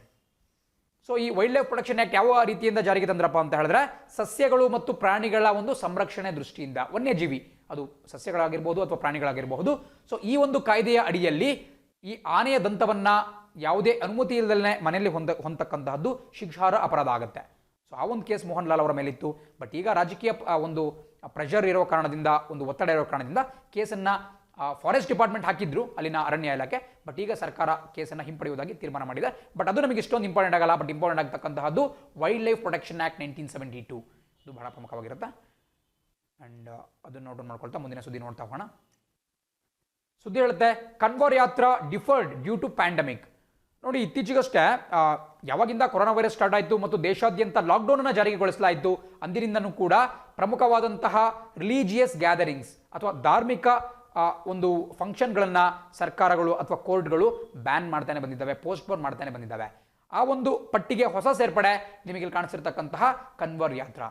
ಬಿಕಾಸ್ ನೀವು ಕಳೆದ 2 ದಿನಗಳಿಂದ ನ್ಯೂಸನ್ನು ನೋಡಿದ್ರಿ ಅಂದರೆ, ಜಗದ್ವಿಖ್ಯಾತವಾಗಿರ್ತಕ್ಕಂತಹ ಪುರಿ ಜಗನ್ನಾಥ್ ಯಾತ್ರೆಯನ್ನು ಕೂಡ ಸ್ಟಾಪ್ ಮಾಡಲಾಯಿತು. ಅದು ಸದ್ಯದಲ್ಲೇ ಪ್ರಾರಂಭವಾಗಬೇಕಾಗಿತ್ತು. ಬಟ್ ಅದಕ್ಕೆ ನಮ್ಮ ಸುಪ್ರೀಂ ಕೋರ್ಟ್ ತಡೆಯನ್ನು ಕೊಡ್ತು, ಹೈಕೋರ್ಟ್ ತಡೆಯನ್ನು ಕೊಡ್ತು. ಈಗ ಸುಪ್ರೀಂ ಕೋರ್ಟ್ನ ಮುಂದೆ ಕೂಡ ಆ ಒಂದು ಮೊಕದ್ದಮೆ, ಆ ಒಂದು ಕೇಸ್ ಬಾಕಿ ಇದೆ. ಸೊ ಪುರಿ ಜಗನ್ನಾಥ್ ಯಾತ್ರೆಯನ್ನು ಯಾವ ರೀತಿ ನಿರ್ಬಂಧಗೊಳಿಸಲಾಯಿತು, ಅದೇ ರೀತಿ ಕನ್ವರ್ ಯಾತ್ರೆಯನ್ನು ಕೂಡ ನಿರ್ಬಂಧಗೊಳಿಸಲಾಗಿದೆ. ನೋಡಿ, ಪುರಿ ಜಗನ್ನಾಥ್ ಯಾತ್ರೆ ಅಂದ ತಕ್ಷಣ ನಾವೆಲ್ಲರೂ ಕೂಡ ಗೊತ್ತಿರುತ್ತೆ, ಪ್ರಪಂಚದ ಅತಿ ದೊಡ್ಡ ರಥಯಾತ್ರೆ ಅಂತ ಕರಿತೀವಿ. ಹಾಗೆ ನೋಡಿದ್ರೆ ಅದು ಎಷ್ಟು ಫೇಮಸ್ ಅಪ್ಪ ಅಂತ ಹೇಳಿದ್ರೆ, ಇಂಗ್ಲೀಷಲ್ಲಿ ಜಗರ್ನಟ್ ಅಂತಕ್ಕಂತಹ ಒಂದು ವರ್ಡ್ ಬರುತ್ತೆ. ಸೊ ಆ ಜಗರ್ನಟ್ ಅನ್ನುವಂತಹ ವರ್ಡನ್ನು ಈ ಜಗನ್ನಾಥ್ನಿಂದನೇ ಪಡೆಯಲಾಗಿದೆ ಅಂತ ಕೂಡ ಹೇಳಲಾಗುತ್ತೆ. ಸೊ ಅಷ್ಟರ ಮಟ್ಟಿಗೆ ಅದು ಪ್ರಪಂಚಾದ್ಯಂತ ತನ್ನ ಪ್ರಭಾವವನ್ನು, ಒಂದು ಖ್ಯಾತಿಯನ್ನು ಹೊಂದಿದೆ ಜಗರ್ನಟ್ ಅಥವಾ ಜಗನ್ನಾಥ್, ಪುರಿ ಜಗನ್ನಾಥ್ ಯಾತ್ರೆ. ಬಟ್ ಇವತ್ತಿನ ಸುದ್ದಿ ಏನಪ್ಪ ಅಂತ ಹೇಳಿದ್ರೆ, ಕನ್ವರ್ ಯಾತ್ರೆಯನ್ನು ಕೂಡ ನಿರ್ಬಂಧನೆಗೊಳಿಸಲಾಗಿದೆ. ಸೊ ಕನ್ವರ್ ಯಾತ್ರೆ ಅಂದ್ರೇನು? ಇದು ಅಷ್ಟೊಂದು ಫೇಮಸ್ ಅಲ್ಲ, ಬಟ್ ಒಂದು ಮಾತಿನ ಇಟ್ಕೋಬೇಕು. ಪ್ರತಿ ವರ್ಷ ಸುಮಾರು 4 ಕೋಟಿ ಜನ 4 crore ಪೀಪಲ್ ಈ ಕನ್ವರ್ ಯಾತ್ರೆಯಲ್ಲಿ ಪಾಲ್ಗೊಳ್ತಾರೆ. ಬೇಸಿಕಲಿ ಇದು ಹರಿಯಾಣ, ದೆಹಲಿ, ಬಿಹಾರ್, ಉತ್ತರ ಪ್ರದೇಶ್, ಉತ್ತರಾಖಂಡ್ ಸೇರಿದಂತೆ ಬಹುತೇಕ ಉತ್ತರ ಭಾರತದ ರಾಜ್ಯಗಳಲ್ಲಿ ಕಂಡು ಬರುತ್ತೆ. ಕನ್ವರ್ ಯಾತ್ರಾ ಅಂದರೆ ಬೇಸಿಕಲಿ ನಿಮಗೆ ಚಿತ್ರದಲ್ಲಿ ಕಾಣಿಸ್ತಾ ಇದ್ದಾರೆ ವ್ಯಕ್ತಿಗಳು, ಅವ್ರ ಕೈಯಲ್ಲೇನು ಹಿಡ್ಕೊಂಡಿದ್ದಾರಲ್ಲ, ಒಂದು ಕೋಲಿನ ರೀತಿ ಇದೆ, ಅಂದರೆ ಅದ್ರ ಕೆಳಗಡೆ ಪಾಟ್ಗಳಿದ್ದಾವೆ, 2 ಮಡಕೆಗಳಿದ್ದಾವೆ. ಸೊ ಇದನ್ನು ನಾವು ಕನ್ವರ್ ಅಂತ ಕರಿತೀವಿ. ಹಿಂದಿಯ ಒಂದು ಶಬ್ದ ಅದು, ಕನ್ವರ್ ಅಂತ ಕರಿತೀವಿ. ಸೊ ಹಾಗಾಗಿ ಈ ಒಂದು ಯಾತ್ರೆಯನ್ನು ಕನ್ವರ್ ಯಾತ್ರಾ ಅಂತ ಕರೀತಾರೆ. 1980 ಬಳಿಕ ಇದು ಬಹಳ ಪ್ರಸಿದ್ಧಿಯನ್ನು ಪಡೆದುಕೊಳ್ತು. ಈಗಂತೂ ಸುಮಾರು ಕೋಟ್ಯಂತರ ಜನ ಈ ಒಂದು ಯಾತ್ರೆಯಲ್ಲಿ ಪಾಲ್ಗೊಳ್ತಾರೆ.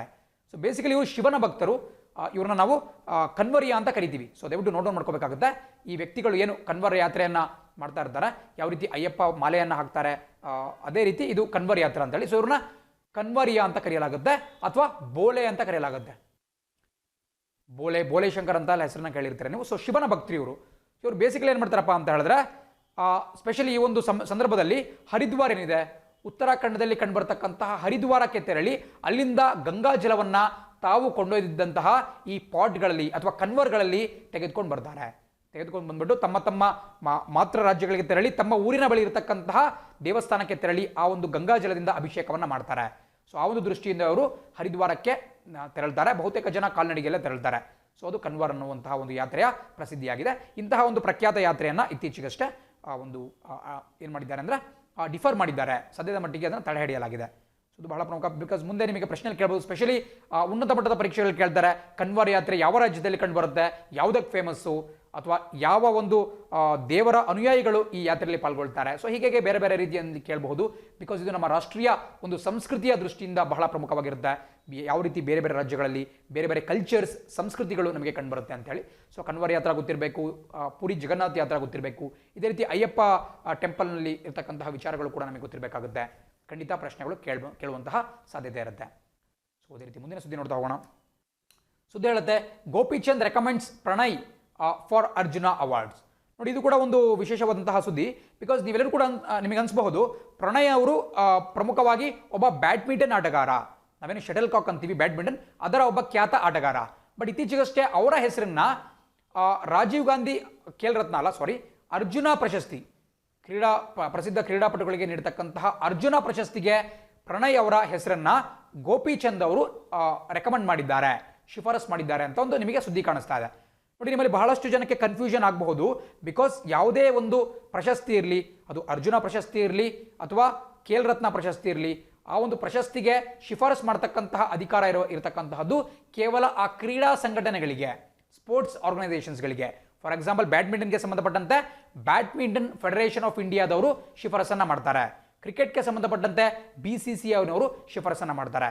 ಇದೇ ರೀತಿ ಹಾಕಿಗೆ ಸಂಬಂಧಪಟ್ಟಂತೆ ಹಾಕಿ ಇಂಡಿಯಾದವರು ಶಿಫಾರಸು ಮಾಡ್ತಾರೆ. ಸೊ ಆಯಾ ಕ್ರೀಡಾ ಸಂಸ್ಥೆಗಳು ತಮ್ಮ ಕ್ರೀಡೆಗಳಲ್ಲಿರ್ತಕ್ಕಂತಹ ಕ್ರೀಡಾಪಟುಗಳಿಗೆ ಪ್ರಶಸ್ತಿಗಾಗಿ ಶಿಫಾರಸನ್ನು ಮಾಡ್ತಾರೆ. ಬಟ್ ಇಲ್ಲಿ ನಿಮಗೆ ಕಾಣಿಸ್ತಾ ಇರತಕ್ಕಂತಹದ್ದು ಗೋಪಿಚಂದ್ ಅಂದರೆ ಯಾರು? ಅವರು ಒಬ್ಬ ಪ್ರಸಿದ್ಧ ಭಾರತೀಯ ಮಾಜಿ ಬ್ಯಾಡ್ಮಿಂಟನ್ ಆಟಗಾರ. ಪ್ರಸಕ್ತವಾಗಿ ಅವರು ನಮ್ಮ ರಾಷ್ಟ್ರೀಯ ಬ್ಯಾಡ್ಮಿಂಟನ್ ತಂಡದ ಕೋಚ್ ಕೂಡ ಆಗಿದ್ದಾರೆ. ಬಟ್ ಇವರು ವೈಯಕ್ತಿಕವಾಗಿ ಯಾವ ರೀತಿ ಪ್ರಣಯ್ ಅವರ ಹೆಸರನ್ನ ಶಿಫಾರಸ್ ಮಾಡಿದ್ರು ಅನ್ನೋದು ಕೂಡ ಚರ್ಚಾ ವಿಷಯ ಆಗುತ್ತೆ. ಅದ್ರ ಬಗ್ಗೆ ಡಿಸ್ಕಸ್ ಮಾಡೋಣ. ಬಟ್ ಅದಕ್ಕಿಂತ ಮುಂಚೆ ನಾವು ಡಿಸ್ಕಸ್ ಮಾಡಬೇಕಾಗಿರ್ತಕ್ಕಂತಹದ್ದು ಈ ಅರ್ಜುನ ಪ್ರಶಸ್ತಿಗೆ ಅಫಿಷಿಯಲ್ ಆಗಿ, ಅಂದರೆ ನಮ್ಮ ಬ್ಯಾಡ್ಮಿಂಟನ್ ಫೆಡರೇಷನ್ ಆಫ್ ಇಂಡಿಯಾದವರು ಅಧಿಕೃತವಾಗಿ ಯಾರ ಹೆಸರನ್ನ ಶಿಫಾರಸ್ ಮಾಡಿದ್ರು ಅಂತ ಹೇಳಿ. ನೋಡಿ, 3 ಜನ ಹೆಸರನ್ನ ಶಿಫಾರಸ್ ಮಾಡಿದ್ದಾರೆ. ನಿಮಗೆ ಕಾಣಿಸ್ಕೊಳ್ತಾ ಇದ್ದಾರೆ. ಸಾತ್ವಿಕ್ ರಂಕಿರೆಡ್ಡಿ ಇರಬಹುದು, ಚಿರಾಗ್ ಶೆಟ್ಟಿ ಇರಬಹುದು, ಅದೇ ರೀತಿ ಸಮೀರ್ ವರ್ಮಾ ಇರಬಹುದು. ಇವರು 3 ಜನ ಕೂಡ ನಮ್ಮ ದೇಶದ ಉದಯೋನ್ಮುಖ ಬ್ಯಾಡ್ಮಿಂಟನ್ ಪ್ರತಿಭೆಗಳು. ಇವರ ಹೆಸರನ್ನ ಅಲ್ಲಿಗೆ ಶಿಫಾರಸ್ ಮಾಡಲಾಯಿತು. ಬಟ್ ಪ್ರಾಬ್ಲಮ್ ಏನಪ್ಪಾ ಅಂತ ಹೇಳಿದ್ರೆ, ನಿಮಗೆ ಇಲ್ಲಿ ಚಿತ್ರದಲ್ಲಿ ಎಡಭಾಗದಲ್ಲಿ ಕಾಣಿಸ್ಕೊಳ್ತಿರ್ತಕ್ಕಂತಹ ಪ್ರಣಯ್ ಅವರು ಬಹಳ ದೊಡ್ಡ ಬ್ಯಾಡ್ಮಿಂಟನ್ ಆಟಗಾರ. ಅಷ್ಟೇ ಅಲ್ಲ, ಅವರು ಕಾಮನ್ವೆಲ್ತ್ ಗೇಮ್ಸ್ ಅಥವಾ CWG ಏನಿದೆ ಅದು ಮತ್ತು ಏಷ್ಯನ್ ಚಾಂಪಿಯನ್ಶಿಪ್ನಲ್ಲೂ ಕೂಡ ಪದಕಗಳನ್ನ ಪಡೆದಿದ್ದಾರೆ. ಸೊ ಇಲ್ಲಿ ನಿಮಗೆ ಕಾಣಿಸ್ತಾ ಇದೆ. ಸೊ ಇಷ್ಟೊಂದು ಪದಕಗಳನ್ನ ಪಡೆದಂತಹ ಆಟಗಾರನಿಗೆ ಅರ್ಜುನ ಪ್ರಶಸ್ತಿಗೆ ಯಾಕೆ ಶಿಫಾರಸ್ ಮಾಡಲಿಲ್ಲ ಅನ್ನೋದು ಯಕ್ಷ ಪ್ರಶ್ನೆಯಾಗಿ ಕಾಡ್ತಾ ಇದೆ. ಇದು ಕೇವಲ ಮೊದಲನೇ ಬಾರಿಯಲ್ಲ, ಕಳೆದ ವರ್ಷವೂ ಕೂಡ ಪ್ರಣಯ್ ಅವರ ಹೆಸರನ್ನ ಇಗ್ನೋರ್ ಮಾಡಲಾಗಿತ್ತು. ಈ ಬಾರಿಯೂ ಕೂಡ ಇಗ್ನೋರ್ ಮಾಡಿದ್ದಾರೆ. ಸೊ ಅದನ್ನು ಮನಗಂಡಂತಹ ಗೋಪಿಚಂದ್ ಅವರು ಪ್ರಣಯ್ ಅವರ ಹೆಸರನ್ನ ಶಿಫಾರಸ್ ಮಾಡಿದ್ದಾರೆ. ಸೊ ಇಲ್ಲಿ ಒಂದು ಮಾತು ನಿಮಗೆ ಗಮನಿಸಬೇಕು, ಏನಪ್ಪಾ ಅಂತ ಹೇಳಿದ್ರೆ, ಗೋಪಿಚಂದ್ ಅವರಿಗೆ ಅಧಿಕಾರ ಯಾವ ರೀತಿ ಸಿಕ್ತು, ಯಾರು ಅಧಿಕಾರ ಕೊಟ್ಟರು ಅರ್ಜುನ ಪ್ರಶಸ್ತಿಗೆ ಶಿಫಾರಸ್ ಮಾಡಲಿಕ್ಕೆ ಅಂದ್ರೆ, ಇವರು ಒಬ್ಬ ರಾಜೀವ್ ಗಾಂಧಿ ಖೇಲ್ ರತ್ನ ಪ್ರಶಸ್ತಿ ವಿಜೇತ. He is a Rajiv Gandhi Khel Ratna awardee. ಸೊ ನಮ್ಮ ದೇಶದ ಈ ಕ್ರೀಡಾ ಏನು ನಿಯಮಗಳನ್ನು ನೀವು ಗಮನಿಸ್ತಾ ಹೋಗೋದಾದ್ರೆ, ಯಾವುದಾದ್ರೂ ಒಬ್ಬ ರಾಜೀವ್ ಗಾಂಧಿ ಖೇಲ್ ರತ್ನ ಪ್ರಶಸ್ತಿ ಪುರಸ್ಕೃತ ವ್ಯಕ್ತಿ ಇದ್ರು ಅಂತ ಹೇಳಿದ್ರೆ ಅವರು ಬೇರೆ ಯಾರನ್ನಾದ್ರೂ ಅರ್ಜುನ ಪ್ರಶಸ್ತಿಗೆ ಶಿಫಾರಸ್ ಮಾಡಬಹುದು. ಸೊ ಆ ಒಂದು ಕ್ಲಾಸ್ ಅನ್ನು ಬಳಸ್ಬಿಟ್ಟು ನಮ್ಮ ರಾಷ್ಟ್ರೀಯ ಬ್ಯಾಡ್ಮಿಂಟನ್ ಕೋಚ್ ಗೋಪಿಚಂದ್ ಅವರು ಪ್ರಣಯ್ ಅವರ ಹೆಸರನ್ನ ಅರ್ಜುನ ಪ್ರಶಸ್ತಿಗೆ ಶಿಫಾರಸ್ ಮಾಡಿದ್ದಾರೆ. ಬಟ್ ಈ ಕುರಿತಾದಂತಹ ಫೈನಲ್ ಡಿಸಿಷನ್ ನಮ್ಮ ಕ್ರೀಡಾ ಸಚಿವಾಲಯ ತೆಗೆದುಕೊಳ್ಳುತ್ತೆ, ನಮ್ಮ ಸ್ಪೋರ್ಟ್ಸ್ ಮಿನಿಸ್ಟ್ರಿ ತಗೊಳ್ಳುತ್ತೆ. ಬಟ್ ಶಿಫಾರಸನ್ನು ಮಾತ್ರ ಗೋಪಿಚಂದ್ ಅವರು ಮಾಡಿದ್ದಾರೆ. ಸೊ ಇದು ಬಹಳ ಪ್ರಮುಖವಾಗಿರುತ್ತೆ. ಸೊ ನಮಗೆ ಆ ಡೀಟೇಲ್ಸ್ ಬೇಡ, ಬಿಕಾಸ್ ಪ್ರಣಯ್ ಅವರಿಗೂ BFI ಬ್ಯಾಡ್ಮಿಂಟನ್ ಫೆಡರೇಷನ್ ಆಫ್ ಇಂಡಿಯಾಕ್ಕೂ ಸ್ವಲ್ಪ ವೈಮನಸ್ಸಿತ್ತು. ಸೊ ಹಾಗಾಗಿ ಅವರ ಹೆಸರನ್ನ ನೇಮಕ ಮಾಡಿಲ್ಲ. ಬೇರೆ ಬೇರೆ ರೀತಿಯಂತಹ ಒಂದು ವಿಷಯಗಳು ನಿಮಗೆ ಸಿಗ್ತಾ ಹೋಗುತ್ತೆ. ಬಟ್ ನಮಗೆ ಪರೀಕ್ಷಾ ದೃಷ್ಟಿಯಿಂದ ಅದು ಅಷ್ಟೊಂದು ಇಂಪಾರ್ಟೆಂಟ್ ಆಗಲ್ಲ. ಬಟ್ ಗೋಪಿಚಂದ್ ಅವರು ರೆಕಮೆಂಡ್ ಮಾಡಿರತಕ್ಕಂತಹದ್ದು ಬಹಳ ಪ್ರಮುಖವಾಗಿರುತ್ತೆ. ಆ್ಯಂಡ್ ಗೋಪಿಚಂದ್ ಕೂಡ ಬಹಳ ಸಾಮಾನ್ಯವಾದಂತಹ ವ್ಯಕ್ತಿಯಲ್ಲ. 2001ನೇ ಇಸ್ವಿಯಲ್ಲಿ ಇವರು ಆಲ್ ಇಂಗ್ಲೆಂಡ್ ಬ್ಯಾಡ್ಮಿಂಟನ್ ಚಾಂಪಿಯನ್ಶಿಪ್ಪನ್ನು ಗೆದ್ದರು. ನೋಡಿ, ಯಾವ ರೀತಿ ಕ್ರಿಕೆಟಲ್ಲಿ ವರ್ಲ್ಡ್ ಕಪ್ ಬರುತ್ತೆ ಅಥವಾ ಹಾಕಿಯಲ್ಲಿ ವರ್ಲ್ಡ್ ಚಾಂಪಿಯನ್ಶಿಪ್ಸ್ ಬರುತ್ತೆ, ಅದೇ ರೀತಿ ಬ್ಯಾಡ್ಮಿಂಟನ್ನಲ್ಲಿ ವರ್ಲ್ಡ್ ಚಾಂಪಿಯನ್ಶಿಪ್ ಅಂತಲೇ ಕನ್ಸಿಡರ್ ಆಗುವಂತಹ ಟೂರ್ನಮೆಂಟನ್ನು ನಾವು ಆಲ್ ಇಂಗ್ಲೆಂಡ್ ಬ್ಯಾಡ್ಮಿಂಟನ್ ಚಾಂಪಿಯನ್ಶಿಪ್ ಅಥವಾ ಆಲ್ ಇಂಗ್ಲೆಂಡ್ ಪಂದ್ಯಾವಳಿ ಅಂತ ಕರಿತೀವಿ. ಯಾವ ರೀತಿ ನಿಮಗೆ ಟೆನ್ನಿಸ್ನಲ್ಲಿ 4 ಗ್ರ್ಯಾಂಡ್ ಸ್ಲಾಮ್ ಬರುತ್ತೆ, ಅಷ್ಟೇ ಪ್ರತಿಷ್ಠೆಯನ್ನು ಈ ಆಲ್ ಇಂಗ್ಲೆಂಡ್ ಚಾಂಪಿಯನ್ಶಿಪ್ ಹೊಂದಿದೆ. ಅಂತಹ ಆಲ್ ಇಂಗ್ಲೆಂಡ್ ಚಾಂಪಿಯನ್ಶಿಪ್ಪನ್ನು 2001ನೇ ಇಸ್ವಿಯಲ್ಲೇ ಭಾರತವನ್ನು ಪ್ರತಿನಿಧಿಸಿಬಿಟ್ಟು ಗೆದ್ದಿದ್ದಂತಹ ವ್ಯಕ್ತಿ ಪುಲ್ಲೇಲ ಗೋಪಿಚಂದ್. ಸೊ ಇದು ಬಹಳ ಪ್ರಮುಖವಾಗಿರತಕ್ಕಂಥ ಒಂದು ವಿಚಾರ. ಆ್ಯಂಡ್ ಇವರು ರಾಜೀವ್ ಗಾಂಧಿ ಖೇಲ್ ರತ್ನ ಪ್ರಶಸ್ತಿಯನ್ನು ಪಡೆದಿದ್ದಾರೆ. ಕೇವಲ ಅಷ್ಟೆಲ್ಲ 2014ರಲ್ಲಿ ಪದ್ಮಭೂಷಣ ಪ್ರಶಸ್ತಿಯನ್ನು ಪಡೆದಿದ್ದಾರೆ, ಅರ್ಜುನ ಪ್ರಶಸ್ತಿಯನ್ನು ಪಡೆದಿದ್ದಾರೆ, ರಾಜೀವ್ ಗಾಂಧಿ ಖೇಲ್ ರತ್ನ ಇರಬಹುದು, ಪದ್ಮಶ್ರೀ ಇರಬಹುದು, ಹೀಗೆ ಹಲವಾರು ಪ್ರಶಸ್ತಿಗೆ ಇವರು ಭಾಜನರಾಗಿದ್ದಾರೆ. ಇದು ಬಹಳ ಪ್ರಮುಖವಾಗಿರುತ್ತೆ. ಆ್ಯಂಡ್ ನಮ್ಮ ಯಾವ ರೀತಿ ನಮ್ಮ ದೇಶದಲ್ಲಿ ನಾಗರಿಕರಿಗೆ ಕೊಡ್ತಕ್ಕಂತಹ ಅತ್ಯುನ್ನತ ಪ್ರಶಸ್ತಿಯನ್ನು ಭಾರತ ರತ್ನ ಅಂತ ಕರಿತೀವೋ, ಮತ್ತು ಈ ಗ್ಯಾಲೆಂಟ್ರಿ ಅವಾರ್ಡ್ಸ್ ಅಥವಾ ಶೌರ್ಯ ಪ್ರಶಸ್ತಿಗಳಲ್ಲಿ ಅತ್ಯುನ್ನತವನ್ನು ಪರಮವೀರ್ ಚಕ್ರ ಅಂತ ಕರಿತೀವೋ, ಅದೇ ರೀತಿ ಈ ಕ್ರೀಡಾ ಕ್ಷೇತ್ರದಲ್ಲಿ ನೀಡಲ್ಪಡುವಂತಹ ಅತ್ಯುನ್ನತ ಪ್ರಶಸ್ತಿಯನ್ನು ರಾಜೀವ್ ಗಾಂಧಿ ಖೇಲ್ ರತ್ನ ಅವಾರ್ಡ್ ಅಂತ ಕರಿತೀವಿ. ಸೊ ಅದಕ್ಕೆ ಕೂಡ ಇವರು ಭಾಜನರಾಗಿದ್ದಾರೆ. ಬಹಳ ಪ್ರಮುಖವಾದಂತಹ ಸುದ್ದಿ. ಸ್ವಲ್ಪ ಡೀಪಾಗಿ ಹೇಳಬೇಕಾದಂತಹ ಪರಿಸ್ಥಿತಿ ಬಂತು, ಬಿಕಾಸ್ ಇದು ಸ್ಪೋರ್ಟ್ಸ್ ಮ್ಯಾಟರ್ ಆಗಿರೋದ್ರಿಂದ ಅಷ್ಟೊಂದು ಜನಕ್ಕೆ ಇದ್ರ ಬಗ್ಗೆ ಎಕ್ಸ್ಪೋಜರ್ ಸಿಕ್ಕಿರಲ್ಲ. ಬಟ್ ಆದರೂ ಕೂಡ ನಿಮಗೆ ಪ್ರಣಯ್ ಅವರು ಗೊತ್ತಿರಬೇಕಾಗುತ್ತೆ. ಆ್ಯಂಡ್ ಅಷ್ಟೇ ನಿಮಗೆ 3 ಜನದ ಹೆಸರು ಕೂಡ ಕಾಣಿಸ್ತಾ ಇದೆ. ಸಾತ್ವಿಕ್ ರಂಕಿರೆಡ್ಡಿ ಇರಬಹುದು, ಚಿರಾಗ್ ಶೆಟ್ಟಿ, ಅದೇ ರೀತಿ ನಿಮಗೆ ನಮ್ಮ ಸಮೀರ್ ವರ್ಮಾ ಅವರ ಹೆಸರು ಕಾಣಿಸ್ಕೊಳ್ತಾ ಇದೆ. ಬಹಳಷ್ಟು ಸರಿ ಈ ರೀತಿ ಮಾಡ್ತಾರೆ. ಅಷ್ಟೊಂದು ಖ್ಯಾತ ಅಲ್ಲಂತಹ ಆಟಗಾರರ ಹೆಸರನ್ನು ಕೊಟ್ಬಿಟ್ಟು ಇವರು ಯಾವ ಕ್ರೀಡೆಗೆ ಸಂಬಂಧಪಟ್ಟಿದ್ದಾರೆ ಅಂತ ಕೇಳ್ತಾ ಇರ್ತಾರೆ. ಸೊ ಹಾಗಾಗಿ ನೀವು ಇದ್ರ ಬಗ್ಗೆ ಗಟ್ಟೊಡೆಯೋಕ್ಕಾಗಲ್ಲ. ಸೊ ನೀವು ನ್ಯಾಚುರಲ್ ಆಗಿ ಕ್ರೀಡೆಗಳ ಬಗ್ಗೆ ಒಂದು ಇಂಟ್ರೆಸ್ಟನ್ನು ಬೆಳೆಸ್ಕೊಳ್ಬೇಕಾಗತ್ತೆ ಸ್ವಾಭಾವಿಕವಾಗಿ. ಅದು ಯಾವುದೇ ಕ್ರೀಡೆ ಇರಲಿ, ಗಾಲ್ಫಿಂದ ಹಿಡಿದ್ಬಿಟ್ಟು ಸ್ನೂಕರ್ವರೆಗೂ ನಿಮಗೆ ಜಸ್ಟ್ ಗೊತ್ತಿರಬೇಕಾಗುತ್ತೆ. ಕ್ರೀಡೆಗಳನ್ನ ಸ್ವಲ್ಪ ನೋಡೋದ್ರಿಂದ ಒಂದು ದೇಶಭಕ್ತಿಯ ಮನೋಭಾವ ಕೂಡ ಡೆವಲಪ್ ಆಗುತ್ತೆ. ಕೇವಲ ಕ್ರಿಕೆಟ್ ಅಥವಾ ಕೇವಲ ಫುಟ್ಬಾಲ್ ಅಥವಾ ಹಾಕಿ ಅಲ್ಲ, ಪ್ರತಿಯೊಂದು ಕ್ರೀಡೆಯನ್ನು ಕೂಡ ನಾವು ವೀಕ್ಷಣೆ ಮಾಡಬೇಕು ಮತ್ತು ಬೆಂಬಲಿಸಬೇಕು. ಇದು ರಾಷ್ಟ್ರ ಭಕ್ತಿಯನ್ನು ಎಕ್ಸ್ಪ್ರೆಸ್ ಮಾಡತಕ್ಕಂತಹ ಒಂದು ಪ್ಲಾಟ್ಫಾರ್ಮ್ ಆಗಿದೆ ಅಂತಲೇ ಹೇಳಬಹುದು. ಸೊ ಇದನ್ನು ಮಾಡ್ಕೊಳ್ತಾ ನಾವು ಪ್ರಶ್ನೆಗಳತ್ತ ಗಮನ ಹರಿಸೋಣ. ನಿಮ್ಮ ಸ್ಕ್ರೀನ್ ಮೇಲೆ ಪ್ರಮುಖವಾದಂತಹ ಪ್ರಶ್ನೆಗಳು ಕಾಣಿಸ್ಕೊಳ್ತಾ ಇದ್ದಾವೆ. ಪ್ರತಿಯೊಬ್ಬರು ಕೂಡ ಆನ್ಸರ್ ಮಾಡೋಕ್ಕೆ ಟ್ರೈ ಮಾಡಿ. ಆ್ಯಂಡ್ ಸ್ಪೆಷಲಿ ಈ ಪ್ರೀಮಿಯರ್ ಚಾಟ್ನಲ್ಲಿ ನೀವು ಆನ್ಸರ್ ಮಾಡಬೇಕಾಗುತ್ತೆ. ಆ್ಯಂಡ್ ನೀವೇ ಇನ್ಫಾರ್ಮೇಷನ್ನ ಎಕ್ಸ್ಚೇಂಜ್ ಮಾಡ್ಕೊಳ್ಳಿ. ಆ್ಯಂಡ್ ಮೊದಲನೇ ಪ್ರಶ್ನೆ ಹೇಳುತ್ತೆ, ವಾಣಿಜ್ಯ ಗಣಿಗಾರಿಕೆಗಾಗಿ ಎಷ್ಟು ಕಲ್ಲಿದ್ದಲು ಬ್ಲಾಕ್ಗಳಿಗಾಗಿ ಭಾರತದ ಪ್ರಧಾನಮಂತ್ರಿ ಹರಾಜು ಪ್ರಕ್ರಿಯೆಯನ್ನು ಪ್ರಾರಂಭಿಸಿದರು? ಇತ್ತೀಚೆಗಷ್ಟೇ ಒಂದು ನ್ಯೂಸ್ ನಿಮಗೆ ಕೇಳ್ಬರ್ತಾ ಇತ್ತು. ಅದೇನಪ್ಪ ಅಂತ ಹೇಳಿದ್ರೆ, ಈ ಆಕ್ಷನ್ ಫಾರ್ ಕೋಲ್ ಬ್ಲಾಕ್ಸ್. ಇನ್ನೊಂದ್ಸರಿ ಬರೆದ್ಬಿಡ್ತೀನಿ, ಈ ಆಕ್ಷನ್ ಫಾರ್ ಕೋಲ್ ಬ್ಲಾಕ್ಸ್. ನೋಡಿ, ಆಕ್ಷನ್ ಅಂದ್ರೆ ಏನು? ನೀವು IPL ಸಂದರ್ಭದಲ್ಲಿ ಈ ಒಂದು ವರ್ಡ್ ಕಂಡು ಬರ್ತಾ ಇರುತ್ತೆ, IPL ಆಕ್ಷನ್ ಅಂತ ಹೇಳಿದ್ರೆ. ಆಕ್ಷನ್ ಅಂದ್ರೆ ಹರಾಜು ಹಾಕುವುದು ಅಂತೇಳಿ. ಸೊ ಇತ್ತೀಚೆಗಷ್ಟೇ ಈ ಕಲ್ಲಿದ್ದಲು ಗಣಿಗಳಿಗೆ ಸಂಬಂಧಪಟ್ಟಂತ ಒಂದು ಹರಾಜನ್ನ ಆನ್ಲೈನ್ನಲ್ಲಿ ಮಾಡಲಾಯಿತು. ಅದನ್ನ ಈ ಆಕ್ಷನ್ ಅಂತ ಕರೀತಾರೆ. ಅಂಡ್ ಅದನ್ನ ನಮ್ಮ ದೇಶದ ಪ್ರಧಾನಮಂತ್ರಿ ನರೇಂದ್ರ ಮೋದಿ ಅವರು ಚಾಲನೆ ಕೊಟ್ಟರು. ಸೊ ಯಾಕಪ್ಪ ಅಂತ ಹೇಳಿದ್ರೆ, ನಿಮ್ಗೆ ನೆನಪಿರಬಹುದು, ಕಳೆದ ಕೆಲವು ವರ್ಷಗಳ ಹಿಂದೆ ಕೋಲ್ಗೇಟ್ ಅನ್ನುವಂತಹ ಒಂದು ಹಗರಣ ಆಗಿತ್ತು. ಕೋಲ್ಗೇಟ್ ಅಥವಾ ಈ ಕಲ್ಲಿದ್ದಲು ಬ್ಲಾಕ್ನ ಹಂಚಿಕೆಯಲ್ಲಿ ಒಂದು ದೊಡ್ಡ ಸ್ಕ್ಯಾಮ್ ಆಗಿತ್ತು. ಬಟ್ ಆ ರೀತಿ ಮತ್ತೆ ಪುನರಾವರ್ತನೆ ಆಗಬಾರ್ದು ಅನ್ನೋ ದೃಷ್ಟಿಯಿಂದ ಬಹಳ ಪಾರದರ್ಶಕವಾಗಿ, ಟ್ರಾನ್ಸ್ಪರೆಂಟ್ ಆಗಿ ಈ ಆಕ್ಷನ್ ಫಾರ್ ಕೋಲ್ ಬ್ಲಾಕ್ಸ್ ಅಂತ ಒಂದು ಮಾಡಲಾಯಿತು. ಸೊ ಅಂದರೆ ಅಲ್ಲಿ ಏನು ಮಾಡ್ತಾರಪ್ಪ ಅಂತ ಹೇಳಿದ್ರೆ, ನಮ್ಮ ದೇಶದಲ್ಲಿರ್ತಕ್ಕಂತಹ ಪ್ರಮುಖ ಕಲ್ಲಿದ್ದಲು ವಲಯಗಳೇನಿದ್ದಾವೆ, ಅಲ್ಲಿನ ಗಣಿಗಾರಿಕೆಗಳಿದ್ದಾವೆ, ಅವನ್ನ ಬೇರೆ ಬೇರೆ ಭಾಗಗಳನ್ನಾಗಿ ವಿಂಗಡಣೆ ಮಾಡಿಬಿಟ್ಟು ಅವುಗಳನ್ನು ಹರಾಜು ಹಾಕಲಾಗುತ್ತೆ. ಕಂಪನಿಗಳು ಹರಾಜಿನಲ್ಲಿ ಆ ಪ್ರದೇಶವನ್ನು ಕೊಂಡ್ಕೊಂಡ್ಬಿಟ್ಟು ಅಲ್ಲಿ ಕಲ್ಲಿದ್ದಲನ್ನು ಗಣಿಗಾರಿಕೆ ಮಾಡಬಹುದು. ಇದು ಬಹಳ ಪ್ರಮುಖವಾಗಿರುತ್ತೆ. ನಾನು ಆಲ್ರೆಡಿ ಸ್ಕ್ರೀನ್ ಮೇಲೆ ಆನ್ಸರ್ ಕೂಡ ನೋಡ್ತಾ ಇದ್ದೀರಾ. ಒಟ್ಟು ಎಷ್ಟು ಬ್ಲಾಕ್ಗಳಿಗೆ ಹರಾಜು ಮಾಡಿದ್ದಾರೆ ಅಂತೇಳಿ ಪರೀಕ್ಷೆಯಲ್ಲಿ ಖಂಡಿತ ಕೇಳಬಹುದು. ಒಟ್ಟು 41 ಬ್ಲಾಕ್ಗಳನ್ನು ಹರಾಜು ಮಾಡಲಾಗಿದೆ. 41 ಪ್ರದೇಶಗಳು, ಬೇರೆ ಬೇರೆ ರಾಜ್ಯಗಳಲ್ಲಿ ಬೇರೆ ಬೇರೆ ಕಲ್ಲಿದ್ದಲು ಬ್ಲಾಕ್ಗಳನ್ನು ಹರಾಜು ಮಾಡಲಾಗಿದೆ. ಪರೀಕ್ಷಾ ದೃಷ್ಟಿಯಿಂದ ಬಹಳ ಪ್ರಮುಖವಾಗಿರುತ್ತೆ. ಆ್ಯಂಡ್ ನಮ್ಮ ದೇಶದ ಪ್ರಮುಖ ಕಲ್ಲಿದ್ದಲು ಗಡಿಗಳ ಕುರಿತಾಗಿ ಒಂದು ಮ್ಯಾಪನ್ನು ಕೂಡ ಇನ್ಕ್ಲೂಡ್ ಮಾಡಿದ್ದಾನೆ. ಅದನ್ನು ಕೂಡ ನೀವು ನೋಡಬೇಕಾಗುತ್ತೆ. ಸೊ ನಿಮಗೆ ಚಿತ್ರದಲ್ಲಿ ಕಾಣಿಸ್ತಾ ಇದೆ ಇಂಡಿಯಾ ಕೋಲ್ ಮೈನ್ಸ್. ನಮ್ಮ ದೇಶದಲ್ಲಿರ್ತಕ್ಕಂತಹ ಪ್ರಮುಖ ಕಲ್ಲಿದ್ದಲಿನ ನಿಕ್ಷೇಪಗಳು ಮತ್ತು ಗಣಿಗಳು. ನೋಡಿ, ಬಹಳ ಪ್ರಮುಖ ಪರೀಕ್ಷಾ ದೃಷ್ಟಿಯಿಂದ ಹಲವಾರು ಬಾರಿ ಪರೀಕ್ಷೆಯಲ್ಲಿ ಕೇಳ್ಬಿಟ್ಟಿದ್ದಾರೆ. ಹೆಸರು ಕೊಟ್ಬಿಟ್ಟು ಫಾರ್ ಎಕ್ಸಾಂಪಲ್ ಜರಿಯಾ ಅಂತ ಹೆಸರು ಕೊಟ್ಬಿಟ್ಟು ಜರಿಯಾ ಕಲ್ಲಿದ್ದಲಿನ ಒಂದು ನಿಕ್ಷೇಪ ಅಥವಾ ಕಲ್ಲಿದ್ದಲಿನ ಒಂದು ಗಣಿ ಯಾವ ರಾಜ್ಯದಲ್ಲಿ ಕಂಡುಬರುತ್ತೆ? ಖಂಡಿತವಾಗಿ ಜರಿಯಾ ನಿಮಗೆ ಜಾರ್ಖಂಡ್ ರಾಜ್ಯದಲ್ಲಿ ಕಂಡುಬರುತ್ತೆ. ಅದೇ ರೀತಿ ಬೊಕ್ಯಾರೋ ಕೂಡ ಜಾರ್ಖಂಡ್ನಲ್ಲಿ ಕಂಡುಬರುತ್ತೆ. ಇಲ್ಲಿ ನಿಮಗೆ ರಾಣಿಗಂಜ್ ಒಂದು ಪ್ರಖ್ಯಾತ ಗಣಿಗಾರಿಕೆ, ಕಲ್ಲಿದ್ದಲಿನ ಗಣಿಗಾರಿಕೆ, ಅದು ವೆಸ್ಟ್ ಬೆಂಗಾಲ್ ಅಥವಾ ಪಶ್ಚಿಮ ಬಂಗಾಳದಲ್ಲಿ ಕಂಡುಬರುತ್ತೆ. ಅದೇ ರೀತಿ ಒಡಿಶಾದಲ್ಲಿ ತಲ್ಚರ್, ಅದೇ ರೀತಿ ಛತ್ತೀಸ್ಗಢದಲ್ಲಿ ಕೊರ್ಬಾ ಮತ್ತು ತೆಲಂಗಾಣದಲ್ಲಿ ಸಿಂಗ್ರೇಣಿ, ಅದೇ ರೀತಿ ನಮ್ಮ ನೆರೆಯ ರಾಜ್ಯ ತಮಿಳುನಾಡಿನಲ್ಲಿ ನೈವೇಲಿ ಅನ್ನುವಂತಹ ಕಲ್ಲಿದ್ದಲಿನ ಗಣಿಗಳು ಸಿಗ್ತಾ ಹೋಗ್ತವೆ. ಸೊ ಇದು ಬಹಳ ಪ್ರಮುಖವಾಗಿರುತ್ತೆ ಪರೀಕ್ಷಾ ದೃಷ್ಟಿಯಿಂದ, ನಿಮಗೆ ನೆನಪಲ್ಲಿರಬೇಕಾಗುತ್ತೆ. ಮ್ಯಾಪಲ್ಲಿ ಯಾವ ಪ್ಲೇಸಲ್ಲಿ ಬರುತ್ತೆ ಅನ್ನೋದು ಕೂಡ ಬಹಳ ಪ್ರಮುಖವಾಗಿರುತ್ತೆ. ಆ್ಯಂಡ್ ಇಡೀ ಭಾರತದಲ್ಲಿ ಅತಿ ದೊಡ್ಡ ಕಲ್ಲಿದ್ದಲಿನ ಗಣಿ ಯಾವುದು ಅಂತ ಕೇಳಬಹುದು. ಅದಕ್ಕೆ ಸರಿಯಾದಂಥ ಉತ್ತರ ಜರಿಯಾ. ಜಾರ್ಖಂಡ್ನಲ್ಲಿ ಕಂಡುಬರ್ತಕ್ಕಂತಹ ಜರಿಯಾ ಕಲ್ಲಿದ್ದಲಿನ ಗಣಿ ನಮ್ಮ ದೇಶದಲ್ಲಿ ಅತಿ ಹೆಚ್ಚು ಕಲ್ಲಿದ್ದಲಿನ ನಿಕ್ಷೇಪವನ್ನು ಹೊಂದಿದೆ. ನೋಡಿ, ನೋಡ್ತಾ ಇದ್ದೀರಿ ಯಾವ ರೀತಿ ಛೋಟಾ ನಾಗ್ಪುರ್ ಪ್ಲೇಟ್ಯೂ ಏನು ಕಂಡುಬರುತ್ತೆ, ಛೋಟಾ ನಾಗ್ಪುರ್ ಪ್ರಸ್ಥಭೂಮಿ ಏನು ಕಂಡುಬರುತ್ತೆ. ಅಲ್ಲಿ ಕೇವಲ ಕಲ್ಲಿದ್ದಲು ಮಾತ್ರವಲ್ಲ, ಕಬ್ಬಿಣದ ಅದಿರಿರಬಹುದು ಅಥವಾ ಬೇರೆ ಬೇರೆ ಈ ಅದಿರುಗಳಿರಬಹುದು, ನಿಕ್ಷೇಪಗಳಿರಬಹುದು, ಅವೆಲ್ಲವೂ ಕೂಡ ಈ ಛೋಟಾ ನಾಗ್ಪುರ್ ಸಮತಟ್ಟಾದಂತಹ ಪ್ಲೇಟ್ಯೂ ಬರುತ್ತೆ ಅಥವಾ ಪ್ರಸ್ಥಭೂಮಿ ಬರುತ್ತೆ, ಅಲ್ಲಿ ಕಂಡು ಬರುತ್ತೆ. ಆ್ಯಂಡ್ ಇದನ್ನು ನಾವು ಅರ್ಥ ಮಾಡ್ಕೊಳ್ತಾ ಮುಂದಿನ ಸುದ್ದಿಯತ್ತ ಗಮನ ಹರಿಸೋಣ. ಎರಡನೇ ಪ್ರಶ್ನೆ ಹೇಳುತ್ತೆ, ನೌಕರರು ಮತ್ತು ಪಿಂಚಣಿದಾರರ ಪಾವತಿಯನ್ನ ಮುಂದೂಡಲು ಸುಗ್ರೀವಾಜ್ಞೆಯನ್ನ ಹೊರಡಿಸಿರುವಂತಹ ರಾಜ್ಯ ಯಾವುದು? ಇತ್ತೀಚೆಗಷ್ಟೇ ಒಂದು ರಾಜ್ಯ ಸುಗ್ರೀವಾಜ್ಞೆಯನ್ನು ಹೊರಡಿಸ್ತು. ಯಾವ ದೃಷ್ಟಿಯಿಂದಪ್ಪ ಅಂತ ಹೇಳಿದ್ರೆ, ಅಲ್ಲಿನ ನೌಕರರು ಮತ್ತು ಪಿಂಚಣಿದಾರರಿಗೆ ಪಿಂಚಣಿ ಹಣ ಮತ್ತು ವೇತನವನ್ನು ಕೊಡಬೇಕಾಗಿತ್ತು, ಅದನ್ನು ಮುಂದೂಡಲಿಕ್ಕೆ. ಬಿಕಾಸ್ ಬಹುತೇಕ ರಾಜ್ಯಗಳು ಈಗ ಆರ್ಥಿಕ ಮುಗ್ಗಟ್ಟನ್ನು ಎದುರಿಸ್ತಾ ಇದ್ದಾವೆ. ಸೊ ಹಾಗಾಗಿ ಅವರ ಒಂದು ಸ್ಯಾಲರಿಯನ್ನು ಡಿಫರ್ ಮಾಡಲಾಗಿದೆ, ಮುಂದೂಡಲಾಗಿದೆ. ಸೊ ಇದಕ್ಕೆ ಸರಿಯಾದ ಉತ್ತರ ಸ್ಕ್ರೀನ್ ಮೇಲೆ ನೋಡ್ತಾ ಇದ್ದೀರಾ, ಆಪ್ಷನ್ ಎ ತೆಲಂಗಾಣ. ಆ್ಯಂಡ್ ನಾನು ಸುಗ್ರೀವಾಜ್ಞೆ ಬಗ್ಗೆ ಕೂಡ ಹೇಳಿದ್ದೀನಿ, ಅಲ್ಲೂ ಕೂಡ ಸೆಷನ್ ಇಲ್ಲ, ಅಧಿವೇಶನದಲ್ಲಿ ಇಲ್ಲ.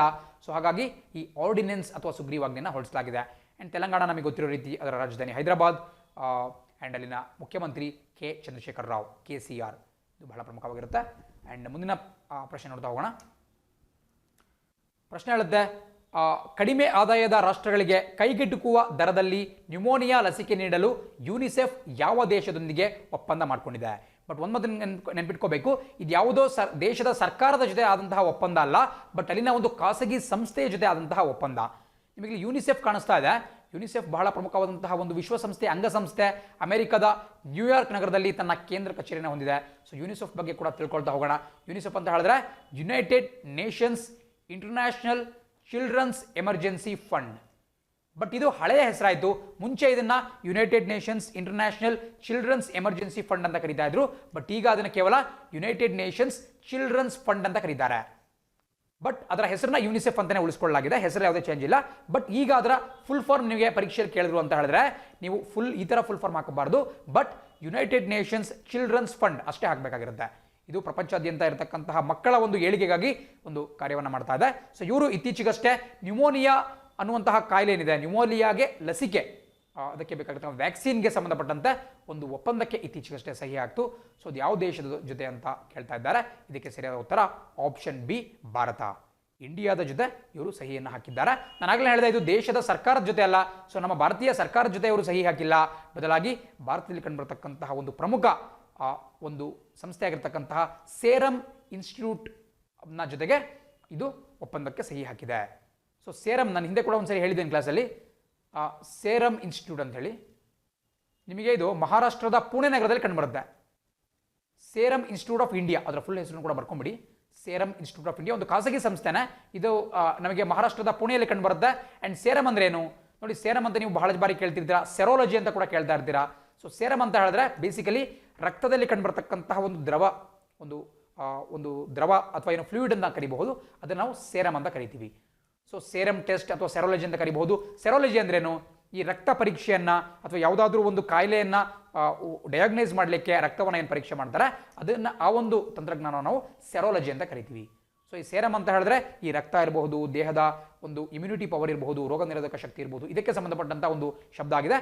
ಸೊ ಹಾಗಾಗಿ ಸೇರಂ ಇನ್ಸ್ಟಿಟ್ಯೂಟ್ ಆಫ್ ಇಂಡಿಯಾ ಯಾವ ಒಂದು ರಂಗದಲ್ಲಿ ಕೆಲಸ ಮಾಡುತ್ತಪ್ಪ ಅಂತ ಹೇಳಿದ್ರೆ ಈ ಲಸಿಕೆಗಳನ್ನು ತಯಾರು ಮಾಡುವಂತಹ ದೃಷ್ಟಿಯಿಂದ, ಲಸಿಕೆ ಅಂತ ಹೇಳಿ ನಾವು ವ್ಯಾಕ್ಸಿನ್ ಅಂತ ಹೇಳ್ಬಹುದು, ವ್ಯಾಕ್ಸಿನ್ಗಳನ್ನ ತಯಾರು ಮಾಡುತ್ತೆ ಸೇರಂ ಇನ್ಸ್ಟಿಟ್ಯೂಟ್. ನೀವು ಕಳೆದ ಒಂದು ತಿಂಗಳಿಂದ ಕೇಳಿದ್ದೀರಿ, ಬಿಕಾಸ್ ಬ್ರಿಟನ್ನ ಪ್ರತಿಷ್ಠಿತ ಸಂಸ್ಥೆಯಾಗಿರತಕ್ಕಂತಹ ಆಕ್ಸ್ಫರ್ಡ್ ಸಂಸ್ಥೆ ಪ್ರಪಂಚದ ಜಾಗತಿಕ ಪ್ರಮುಖ ಸಂಸ್ಥೆಗಳೊಂದಿಗೆ ಒಪ್ಪಂದಕ್ಕೆ ಸಹಿ ಹಾಕ್ಬಿಟ್ಟು ಒಂದು ಲಸಿಕೆಯನ್ನ, ಅಂದರೆ ಕೊರೋನಾ ವಿರುದ್ಧ ಹೋರಾಡಲಿಕ್ಕೆ ಒಂದು ಚುಚ್ಚುಮದ್ದನ ಲಸಿಕೆಯನ್ನು ತಯಾರು ಮಾಡಲಿಕ್ಕೆ ಪ್ರಯತ್ನವನ್ನು ಪಡ್ತಾ ಇತ್ತು. ಬಟ್ ಆ ಒಂದು ಲಸಿಕೆ ಫಲಪ್ರದ ಆಗಿಲ್ಲ. ಬಟ್ ಆ ಒಂದು ಯೋಜನೆ ಏನಿತ್ತು, ಪ್ರಾಜೆಕ್ಟ್ ಏನಿತ್ತು, ಅದರಲ್ಲಿ ಭಾರತವನ್ನು ಪ್ರತಿನಿಧಿಸಿದಂತಹ ಸಂಸ್ಥೆ ಈ ಸೇರಮ್ ಇನ್ಸ್ಟಿಟ್ಯೂಟ್ ಆಫ್ ಇಂಡಿಯಾ. ಒಬ್ಬ ಪ್ರಖ್ಯಾತ ಉದ್ಯಮಿಯಾಗಿರ್ತಕ್ಕಂತಹ ಸೈರಸ್ ಪೂನಾವಾಲಾ ಅವರು ಇದನ್ನು ಸ್ಥಾಪನೆ ಮಾಡಿದ್ರು. ಪ್ರಸಕ್ತವಾಗಿ ಅವರ ಪುತ್ರ ಅದರ್ ಪೂನಾವಾಲಾ ಅವರು ಈ ಸೇರಮ್ ಇನ್ಸ್ಟಿಟ್ಯೂಟ್ ಆಫ್ ಇಂಡಿಯಾದ CEO, ಅದರ ಒಂದು ಮುಖ್ಯಸ್ಥರಾಗಿದ್ದಾರೆ.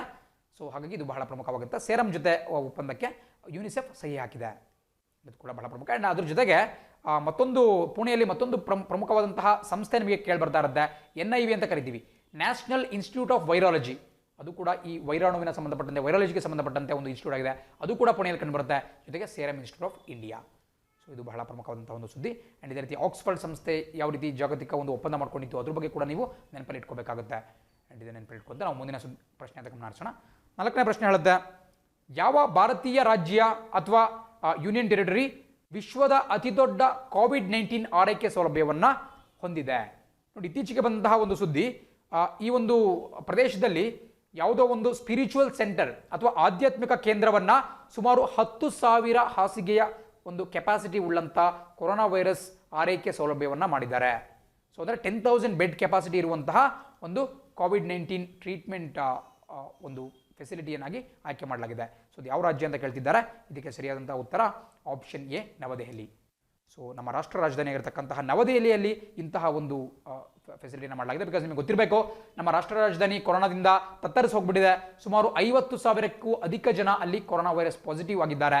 ಸೊ ಹಾಗಾಗಿ ನವದೆಹಲಿಗೆ ಈ ಒಂದು ಟ್ರೀಟ್ಮೆಂಟ್ ಫೆಸಿಲಿಟಿ ಅವಶ್ಯಕತೆ ಇದ್ದು, ಸೊ ಹಾಗಾಗಿ ಅವ್ರು ಏನು ಮಾಡಿದ್ರಪ್ಪ ಅಂತ ಹೇಳಿದ್ರೆ, ಒಂದು ಆಧ್ಯಾತ್ಮಿಕ ಕೇಂದ್ರವನ್ನು ಖಾಲಿ ಮಾಡಿಬಿಟ್ಟು ಅಲ್ಲಿ ಈ ಚಿಕಿತ್ಸೆಗೆ ಬೇಕಾದಂತಹ ಎಲ್ಲ ವ್ಯವಸ್ಥೆಗಳನ್ನ ಮಾಡಿಕೊಳ್ಳಲಾಗಿದೆ. ಅಲ್ಲಿ 10,000 ಬೆಡ್ ಕೆಪಾಸಿಟಿ ಇದೆ, 10,000 ಬೆಡ್ ಕೆಪಾಸಿಟಿ ಇದೆ. ಸೊ ಇದು ಉತ್ತಮವಾದಂತಹ ಒಂದು ಕ್ರಮ ಅಂತಲೇ ಹೇಳ್ಬೋದು. ನವದೆಹಲಿ ಸರಿಯಾದಂಥ ಉತ್ತರ. ಇದೇ ರೀತಿ 5ನೇ ಪ್ರಶ್ನೆ ನೋಡ್ತಾ ಇದ್ದೀರಾ, ಮಾಸಿಕ ಸಗಟು ಬೆಲೆ ಸೂಚ್ಯಂಕ ಮೇ 2020 ಆಧಾರದ ಮೇಲೆ ವಾರ್ಷಿಕ ಹಣದುಬ್ಬರ ದರ ಎಷ್ಟಿದೆ? ನೋಡಿ, ಅತ್ಯಂತ ಇಂಪಾರ್ಟೆಂಟ್ ಆಗಿರತಕ್ಕಂಥ ಒಂದು ಪ್ರಶ್ನೆ ಇದು. ಕೇವಲ ಈ ಒಂದು ಫಿಗರ್ ಇಂಪಾರ್ಟೆಂಟ್ ಅಂತಲ್ಲ, ಬದಲಾಗಿ ಈ ಸಗಟು ಬೆಲೆ ಸೂಚ್ಯಂಕ WPA ಅಂತ ಕರಿತೀವಿ, ಹೋಲ್ಸೇಲ್ ಪ್ರೈಸ್ ಇಂಡೆಕ್ಸ್, ಕನ್ನಡದಲ್ಲಿ ಅದನ್ನು ಸಗಟು ಬೆಲೆ ಸೂಚ್ಯಂಕ ಅಂತ ಕರಿತೀವಿ. ನಮ್ಮ ದೇಶದಲ್ಲಿ ಪ್ರಮುಖವಾಗಿ ಹಣದುಬ್ಬರ ಏನಿದೆ, ಹಣದುಬ್ಬರ ಅಥವಾ ಅದನ್ನು ನಾವು ಇಂಗ್ಲೀಷ್ನಲ್ಲಿ ಇನ್ಫ್ಲೇಷನ್ ಅಂತ ಕರಿತೀವಿ. ನೋಡಿ, ಈ ಸ್ಪೆಸಿಫಿಕಲಿ ಇನ್ಫ್ಲೇಷನ್ ಅನ್ನುವಂತಹ ಒಂದು ಮ್ಯಾಟರ್ ಕಾನ್ಸೆಪ್ಟ್ ಏನಿದೆ, ಇದರ ಕುರಿತಾಗ್ಲೇ ಹಲವಾರು ಬಾರಿ ಎಕನಾಮಿಕ್ಸ್ನಲ್ಲಿ ಪ್ರಶ್ನೆನ ಕೇಳ್ತಿರ್ತಾರೆ. ಇದನ್ನು ಓದ್ಕೊಳ್ದಲೇ ಹೋದರೆ ಅಂದರೆ ಖಂಡಿತ ನಿಮ್ಮ 1 ಅಥವಾ 2 ಮಾರ್ಕ್ಸ್ ಪರೀಕ್ಷೆಯಲ್ಲಿ ಲಾಸ್ ಆಗುತ್ತೆ.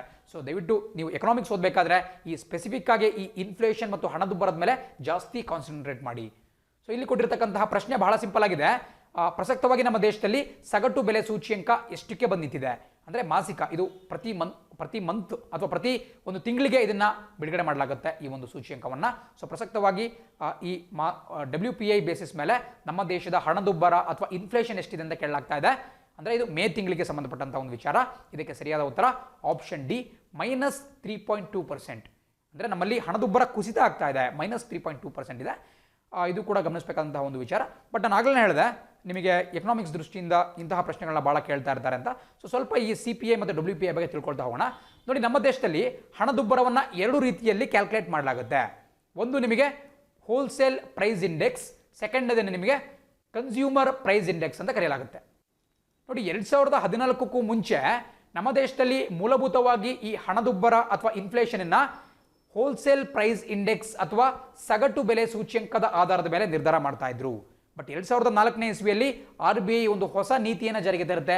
ಆ ನೀತಿಯಡಿಯಲ್ಲಿ ಪ್ರಸಕ್ತವಾಗಿ ಈ ಕನ್ಸ್ಯೂಮರ್ ಪ್ರೈಸ್ ಇಂಡೆಕ್ಸ್ ಅಥವಾ ಗ್ರಾಹಕ ಬೆಲೆ ಸೂಚ್ಯಂಕವನ್ನು ಹಣದುಬ್ಬರವನ್ನು ಕ್ಯಾಲ್ಕುಲೇಟ್ ಮಾಡುವಂತಹ ಮಾನದಂಡ ಅಂತೇಳಿ ಪರಿಗಣಿಸಲಾಗಿದೆ. ನೋಡಿ, ಪರೀಕ್ಷಾ ದೃಷ್ಟಿಯಿಂದ ಬಹಳ ಇಂಪಾರ್ಟೆಂಟ್. ಹಲವಾರು ಬಾರಿ ಪ್ರಶ್ನೆ ಕೇಳಿದ್ದಾರೆ, ರಿಪೀಟ್ ಆಗಿ ಪ್ರಶ್ನೆ ಕೇಳ್ತಾನೆ ಇರ್ತಾರೆ. ಅಂದರೆ ನಮ್ಮ ದೇಶದಲ್ಲಿ ಹಣದುಬ್ಬರವನ್ನು ಯಾವುದರ ಬೇಸಿಸ್ ಮೇಲೆ ಕ್ಯಾಲ್ಕುಲೇಟ್ ಮಾಡ್ತಾರೆ ಅಂತೇಳಿ. ನೋಡಿ, ನೀವು ಹಳೆಯ ಪ್ರಶ್ನೆ ಪತ್ರಿಕೆಗಳನ್ನ ತೆಗೆದು ನೋಡಿದ್ರೆ ಅಲ್ಲಿ ನಿಮಗೆ ಆನ್ಸರ್ ಹೋಲ್ಸೇಲ್ ಪ್ರೈಸ್ ಇಂಡೆಕ್ಸ್ ಅಥವಾ ಈ ಸಗಟು ಬೆಲೆ ಸೂಚ್ಯಂಕ ಅಂತ ಇರುತ್ತೆ. ಬಟ್ 2014ರಿಂದ ಈಚೆಗೆ ಇದನ್ನು ಚೇಂಜ್ ಮಾಡಿಬಿಟ್ಟು CPI ಮಾಡಲಾಗಿದೆ, ಕನ್ಸ್ಯೂಮರ್ ಪ್ರೈಸ್ ಇಂಡೆಕ್ಸ್ ಅಥವಾ ಗ್ರಾಹಕ ಬೆಲೆ ಸೂಚ್ಯಂಕ. ನೋಡಿ, ಇದ್ರ ಬಗ್ಗೆ ಬಹಳ ತಿಳ್ಕೋಬೇಕು. ಬಟ್ ಈಗ ಟೈಮ್ ಕನ್ಸ್ಟೆಂಟ್ ಇರೋದ್ರಿಂದ ಎಕ್ಸ್ಪ್ಲೇನ್ ಮಾಡೋಕ್ಕಾಗ್ತಿಲ್ಲ.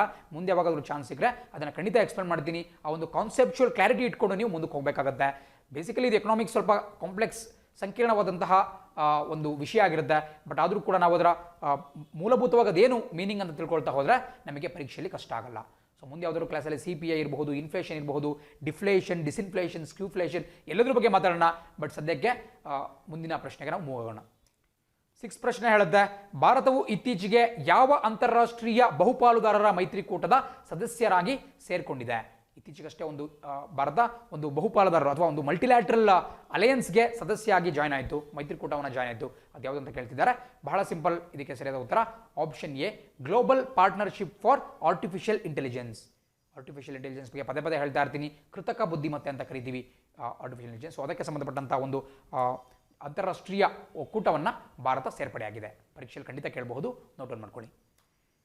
ಈ ರೀತಿ 7ನೇ ಪ್ರಶ್ನೆ ಹೇಳುತ್ತೆ, ಯಾವ ರಾಜ್ಯ ಶಾಲೆಗಳಲ್ಲಿ ಆನ್ಲೈನ್ ತರಗತಿಗಳಿಗಾಗಿ ಫಸ್ಟ್ ಬೆಲ್ ಉಪಕ್ರಮವನ್ನು ಪ್ರಾರಂಭಿಸಿದೆ?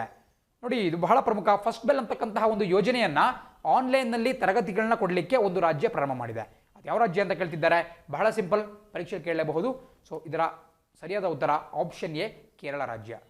ಸೊ ಕೇರಳ ರಾಜ್ಯ ಈ ಫಸ್ಟ್ ಬೆಲ್ ಅನ್ನುವಂತಹ ಒಂದು ಯೋಜನೆಯನ್ನು ಜಾರಿಗೆ ತಂದಿದೆ. ಸೊ ಇದ್ರ ಮೂಲಕ ಮಕ್ಕಳಿಗೆ ಆನ್ಲೈನ್ನಲ್ಲೇ ಕ್ಲಾಸಸನ್ನು ಮಾಡಲಾಗುತ್ತೆ. ಇದು ನೋಟ್ ಮಾಡ್ಕೊಳ್ತಾ 8ನೇ ಪ್ರಶ್ನೆಗೆ ಹೋಗೋಣ. 8ನೇ ಪ್ರಶ್ನೆ ಹೇಳುತ್ತೆ, ವಾಟ್ಸಪ್ಪನ್ನು ತನ್ನ ವಾಟ್ಸಪ್ ವೇತನವನ್ನಾಗಿ ಪ್ರಾರಂಭಿಸಿದ ಮೊದಲ ದೇಶ ಯಾವುದು ಅಂತ ಕೇಳ್ತಿದ್ದಾರೆ. ನೋಡಿ, ಇದು ಪ್ರಶ್ನೆ ಅಷ್ಟೊಂದು ಈಸಿಯಾಗಿ ಅರ್ಥ ಆಗ್ತಾ ಇಲ್ಲ ನಿಮಗೆ, ಬಟ್ ಅದನ್ನು ನಾನು ಕರೆಕ್ಟಾಗಿ ಹೇಳ್ತೀನಿ. ನೋಡಿ, ಬೇಸಿಕಲಿ ವಾಟ್ಸಪ್ ಅವರು ಇತ್ತೀಚೆಗಷ್ಟೇ ಒಂದು ಹೊಸ ಫೀಚರನ್ನು ಜಾರಿಗೆ ತಂದರು. ಅದು ಏನಪ್ಪ ಅಂತ ಹೇಳಿದ್ರೆ, ಅವರ ಒಂದು ಆ್ಯಪನ್ನು ಬಳಸ್ಕೊಂಡ್ಬಿಟ್ಟು ನಾವು ಹಣವನ್ನು ಆನ್ಲೈನ್ ಪಾವತಿ ಕೂಡ ಮಾಡಬಹುದು. ಏನು ಪ್ರಸಕ್ತವಾಗಿ ಬೇರೆ ಬೇರೆ ಡಿಜಿಟಲ್ ಪೇಮೆಂಟ್ ಆ್ಯಪ್ಸ್ ಇದ್ದಾವೆ, ಗೂಗಲ್ ಪೇ ಇರಬಹುದು, ಫೋನ್ಪೇ ಇರಬಹುದು, ಪೇಟಿಎಮ್ ಇರಬಹುದು. ಇದೇ ರೀತಿ ತನ್ನ ವಾಟ್ಸಪ್ಪನ್ನೇ ಬಳಸ್ಕೊಂಡ್ಬಿಟ್ಟು ನಾವು ಬೇರೆಯವರಿಗೆ ಹಣವನ್ನು ಪಾವತಿ ಮಾಡಬಹುದು. ಸೊ ಇಂತಹ ಒಂದು ಹೊಸ ಫೀಚರನ್ನು ವಾಟ್ಸಪ್ ಇತ್ತೀಚೆಗಷ್ಟೇ ಜಾರಿಗೆ ತಂತು. ಅದು ಯಾವ ದೇಶದಲ್ಲಿ ಜಾರಿಗೆ ತಂದಿದೆ ಅಂತ ಕೇಳ್ತಿದ್ದಾರೆ ಮೊದಲ ಬಾರಿಗೆ. ಸೊ ಅದಕ್ಕೆ ಸರಿಯಾದ ಉತ್ತರ option B, Brazil. So Brazil ದೇಶದಲ್ಲಿ ಈ ವಾಟ್ಸಪ್ನ ಹೊಸ ಫೀಚರ್ ಆಲ್ರೆಡಿ ಲಭ್ಯವಾಗಿದೆ. ದಕ್ಷಿಣ ಭಾರತದ ಒಂದು ಪ್ರಮುಖ ದೊಡ್ಡ ನಗರವಾಗಿರತಕ್ಕಂತಹದ್ದು ಬ್ರೆಜಿಲ್. ಆ್ಯಂಡ್ ಬ್ರೆಜಿಲ್ನ ರಾಜಧಾನಿ ಬ್ರೆಜಿಲಿಯಾ. ನೋಡಿ, ಬಹಳಷ್ಟು ಜನ ಇಲ್ಲಿ ಕನ್ಫ್ಯೂಷನ್ ಮಾಡ್ಕೊಳ್ತೀರಾ. ಬ್ರೆಜಿಲ್ನ ರಾಜಧಾನಿ ರಿಯೋ ಡಿ ಜೆನೈರೋ ಅಂತ ಅಂದ್ಬಿಡ್ತಾರೆ ಜನ. Because earth summit Rio de ಜೆನೈರೋದಲ್ಲಾಯಿತು, ಆ್ಯಂಡ್ 2016ರ ಒಲಿಂಪಿಕ್ಸ್ ಕೂಡ ರಿಯೋದಲ್ಲಾಯಿತು. ಸೊ ಹಾಗಾಗಿ ಬಹಳ ಜನ ಬ್ರೆಜಿಲ್ನ ಕ್ಯಾಪಿಟಲ್ ರಿಯೋ ಅನ್ಕೊಂತೀರಾ, ಬಟ್ ಖಂಡಿತ ಅಲ್ಲ. ಅದರ ರಾಜಧಾನಿ ಬ್ರೆಜಿಲಿಯಾ, ಬಟ್ ಅಲ್ಲಿನ ವಾಣಿಜ್ಯ ನಗರಿ ರಿಯೋ ಮಾತ್ರ. ಯಾವ ರೀತಿ ಭಾರತದ ರಾಜಧಾನಿ ನವದೆಹಲಿ, ಬಟ್ ಭಾರತದ ಕಮರ್ಷಿಯಲ್ ಕ್ಯಾಪಿಟಲ್ ಅಥವಾ ವಾಣಿಜ್ಯ ನಗರಿ ಮುಂಬೈ ಇದೆಯೋ, ಅದೇ ರೀತಿ ನಿಮಗೆ ಬ್ರೆಜಿಲಲ್ಲಿ ಬ್ರೆಜಿಲಿಯಾ ಮತ್ತು ರಿಯೋ ಡಿ ಜೆನೇರೋ ಸಿಗುತ್ತೆ. ಆ್ಯಂಡ್ ಬ್ರೆಜಿಲ್ನ ಕರೆನ್ಸಿ ಕೂಡ ಕೊಟ್ಟಿದ್ದಾರೆ, ಬ್ರೆಜಿಲಿಯನ್ ರಿಯಲ್. ಆ್ಯಂಡ್ ಪ್ರಸಕ್ತವಾಗಿ ಅದರ ಅಧ್ಯಕ್ಷರು ಜೈರ್ ಬೊಲ್ಸೊನಾರೋ ಅವ್ರ ಬಗ್ಗೆ ಕೇಳಿರ್ತೀರಾ. ಅವರು ಭಾರತದ ಒಂದು ಏನು ರಿಪಬ್ಲಿಕ್ ಡೇ ಇತ್ತು, ಗಣರಾಜ್ಯ ದಿವಸ ಇತ್ತು, ಅದಕ್ಕೆ ಅವರು ಚೀಫ್ ಗೆಸ್ಟ್ ಆಗಿ, ಮುಖ್ಯ ಅತಿಥಿಯಾಗಿ ಕೂಡ ಆಗಮಿಸಿದರು. ಇಷ್ಟು ಡೀಟೇಲ್ಸ್ ನೋಟ್ ಮಾಡ್ಕೊಳ್ತಾ ನಾವು 9 ಮತ್ತು ಕೊನೆಯ ಪ್ರಶ್ನೆ ಅಂತ ನೋಡ್ತಾ ಹೋಗೋಣ. ಪ್ರಶ್ನೆ ಹೇಳುತ್ತೆ, IM ವಿಜಯನ್ ಅವರು ಪದ್ಮಶ್ರೀ ಪ್ರಶಸ್ತಿಗೆ ನಾಮನಿರ್ದೇಶನಗೊಂಡಿದ್ದಾರೆ. ಅವರು ಯಾವ ಕ್ರೀಡೆಯಲ್ಲಿ ಗೂಡಿಸ್ಕೊಂಡಿದ್ದಾರೆ? ಇದು ಬಹಳ ಮೋಸ್ಟ್ ಇಂಪಾರ್ಟೆಂಟ್ ಪ್ರಶ್ನೆ ಅಂತಲೇ ಹೇಳ್ಬೋದು. ಬಿಕಾಸ್ ಯೂಶುವಲಿ ಪದ್ಮಶ್ರೀ ಪ್ರಶಸ್ತಿಯನ್ನು ಅಷ್ಟೊಂದು ಜನ ಕ್ರೀಡಾಪಟುಗಳು ಗೆದ್ಕೊಂಡಿಲ್ಲ, ಬಹಳ ಕಮ್ಮಿ. ಬಟ್ ಇತ್ತೀಚೆಗಷ್ಟೇ IM ವಿಜಯನ್ ಅವ್ರನ್ನ ಈ ಪದ್ಮಶ್ರೀ ಪ್ರಶಸ್ತಿಗೆ ನಾಮನಿರ್ದೇಶನಗೊಳಿಸಲಾಗಿದೆ. ಅವರ ಹೆಸರು ಇನ್ನೂ ಕೂಡ ಫೈನಲೈಸ್ ಆಗಿದೆಯೋ ಅಂತ ಕನ್ಫರ್ಮೇಷನ್ ಲೇಟಾಗಿ ಬರುತ್ತೆ. ಬಟ್ ಸದ್ಯಕ್ಕೆ ಅವ್ರನ್ನ ನಾಮಿನೇಟ್ ಮಾಡಲಾಗಿದೆ. ಸೊ IM ವಿಜಯನ್ ಅವರು ಯಾವ ಕ್ರೀಡೆಗೆ ಸಂಬಂಧಪಟ್ಟಿದ್ದಾರೆ ಅಂತ ಕೇಳ್ತಾ ಇದ್ದಾರೆ. ನೋಡಿ, ಇವರು ಒಬ್ಬ ದಿಗ್ಗಜ ಆಟಗಾರ, ಒಬ್ಬ ದಂತಕತೆ ಅಂತಲೇ ಹೇಳ್ಬೋದು. ಇವರು ಫುಟ್ಬಾಲ್ ಆಟಗಾರ. ಸೊ ಆಪ್ಷನ್ ಸಿ, ಫುಟ್ಬಾಲ್ ಸರಿಯಾದಂಥ ಉತ್ತರ ಆಗುತ್ತೆ. ಸೊ IM ವಿಜಯನ್ ಅವರು ತಮ್ಮ ಒಂದು ಚಳಕದಿಂದ ಪ್ರಪಂಚಾದ್ಯಂತ ಒಂದು ವಿಖ್ಯಾತಿಯನ್ನು ಗಳಿಸ್ಕೊಂಡಿದ್ರು. ಅವರಿಗೆ ಯಾವಾಗಲೂ ಈ ಪದ್ಮಶ್ರೀ ಪ್ರಶಸ್ತಿ ಸಿಗಬೇಕಾಗಿತ್ತು. ಬಟ್ ನಮ್ಮ ದೇಶದಲ್ಲಿ ಫುಟ್ಬಾಲ್ ಕ್ರೀಡೆಗೂ ಮತ್ತು ಫುಟ್ಬಾಲ್ ಕ್ರೀಡಾಪಟುಗಳಿಗೂ ಸ್ವಲ್ಪ ಕಡೆಗಣನೆ ಮಾಡುವಂತಹ ಕಾರಣದಿಂದ ಅವರಿಗೆ ಇಲ್ಲಿವರೆಗೂ ಕೂಡ ಈ ಪ್ರಶಸ್ತಿ ಸಂದಿರಲಿಲ್ಲ. ಸೊ IM ವಿಜಯನ್ ಬಹಳ ಒಬ್ಬ ಪ್ರಖ್ಯಾತ ಫುಟ್ಬಾಲ್ ಆಟಗಾರ. ಇವತ್ತಿಗೂ ಕೂಡ ಅವರು ಬಹಳ ಆಕ್ಟಿವ್ ಆಗಿ ಈ ಕ್ರೀಡೆಯೊಂದಿಗೆ ಬೆಸೆದುಕೊಂಡಿದ್ದಾರೆ. ಸೊ ಅವರ ಹೆಸರನ್ನ ನೀವು ನೋಟ್ ಮಾಡ್ಕೊಳ್ತಾ, ಫುಟ್ಬಾಲ್ ಕ್ರೀಡೆಯನ್ನು ನೋಟ್ ಮಾಡ್ಕೊಳ್ತಾ ಇವತ್ತಿನ ಕ್ಲಾಸನ್ನು ಎಂಡ್ ಮಾಡಬೇಕಾಗುತ್ತೆ. ಆ್ಯಂಡ್ ಇದರೊಂದಿಗೆ ಇವತ್ತಿನ ಸೆಷನ್ ಮುಕ್ತ ಆಗುತ್ತೆ. ನಾಳೆ ಇದೇ ಸಮಯಕ್ಕೆ ಮತ್ತೆ ನಿಮ್ಮನ್ನು ಭೇಟಿ ಮಾಡ್ತೀನಿ. Thanks for watching the video. See you on the flip side. Jai Hind.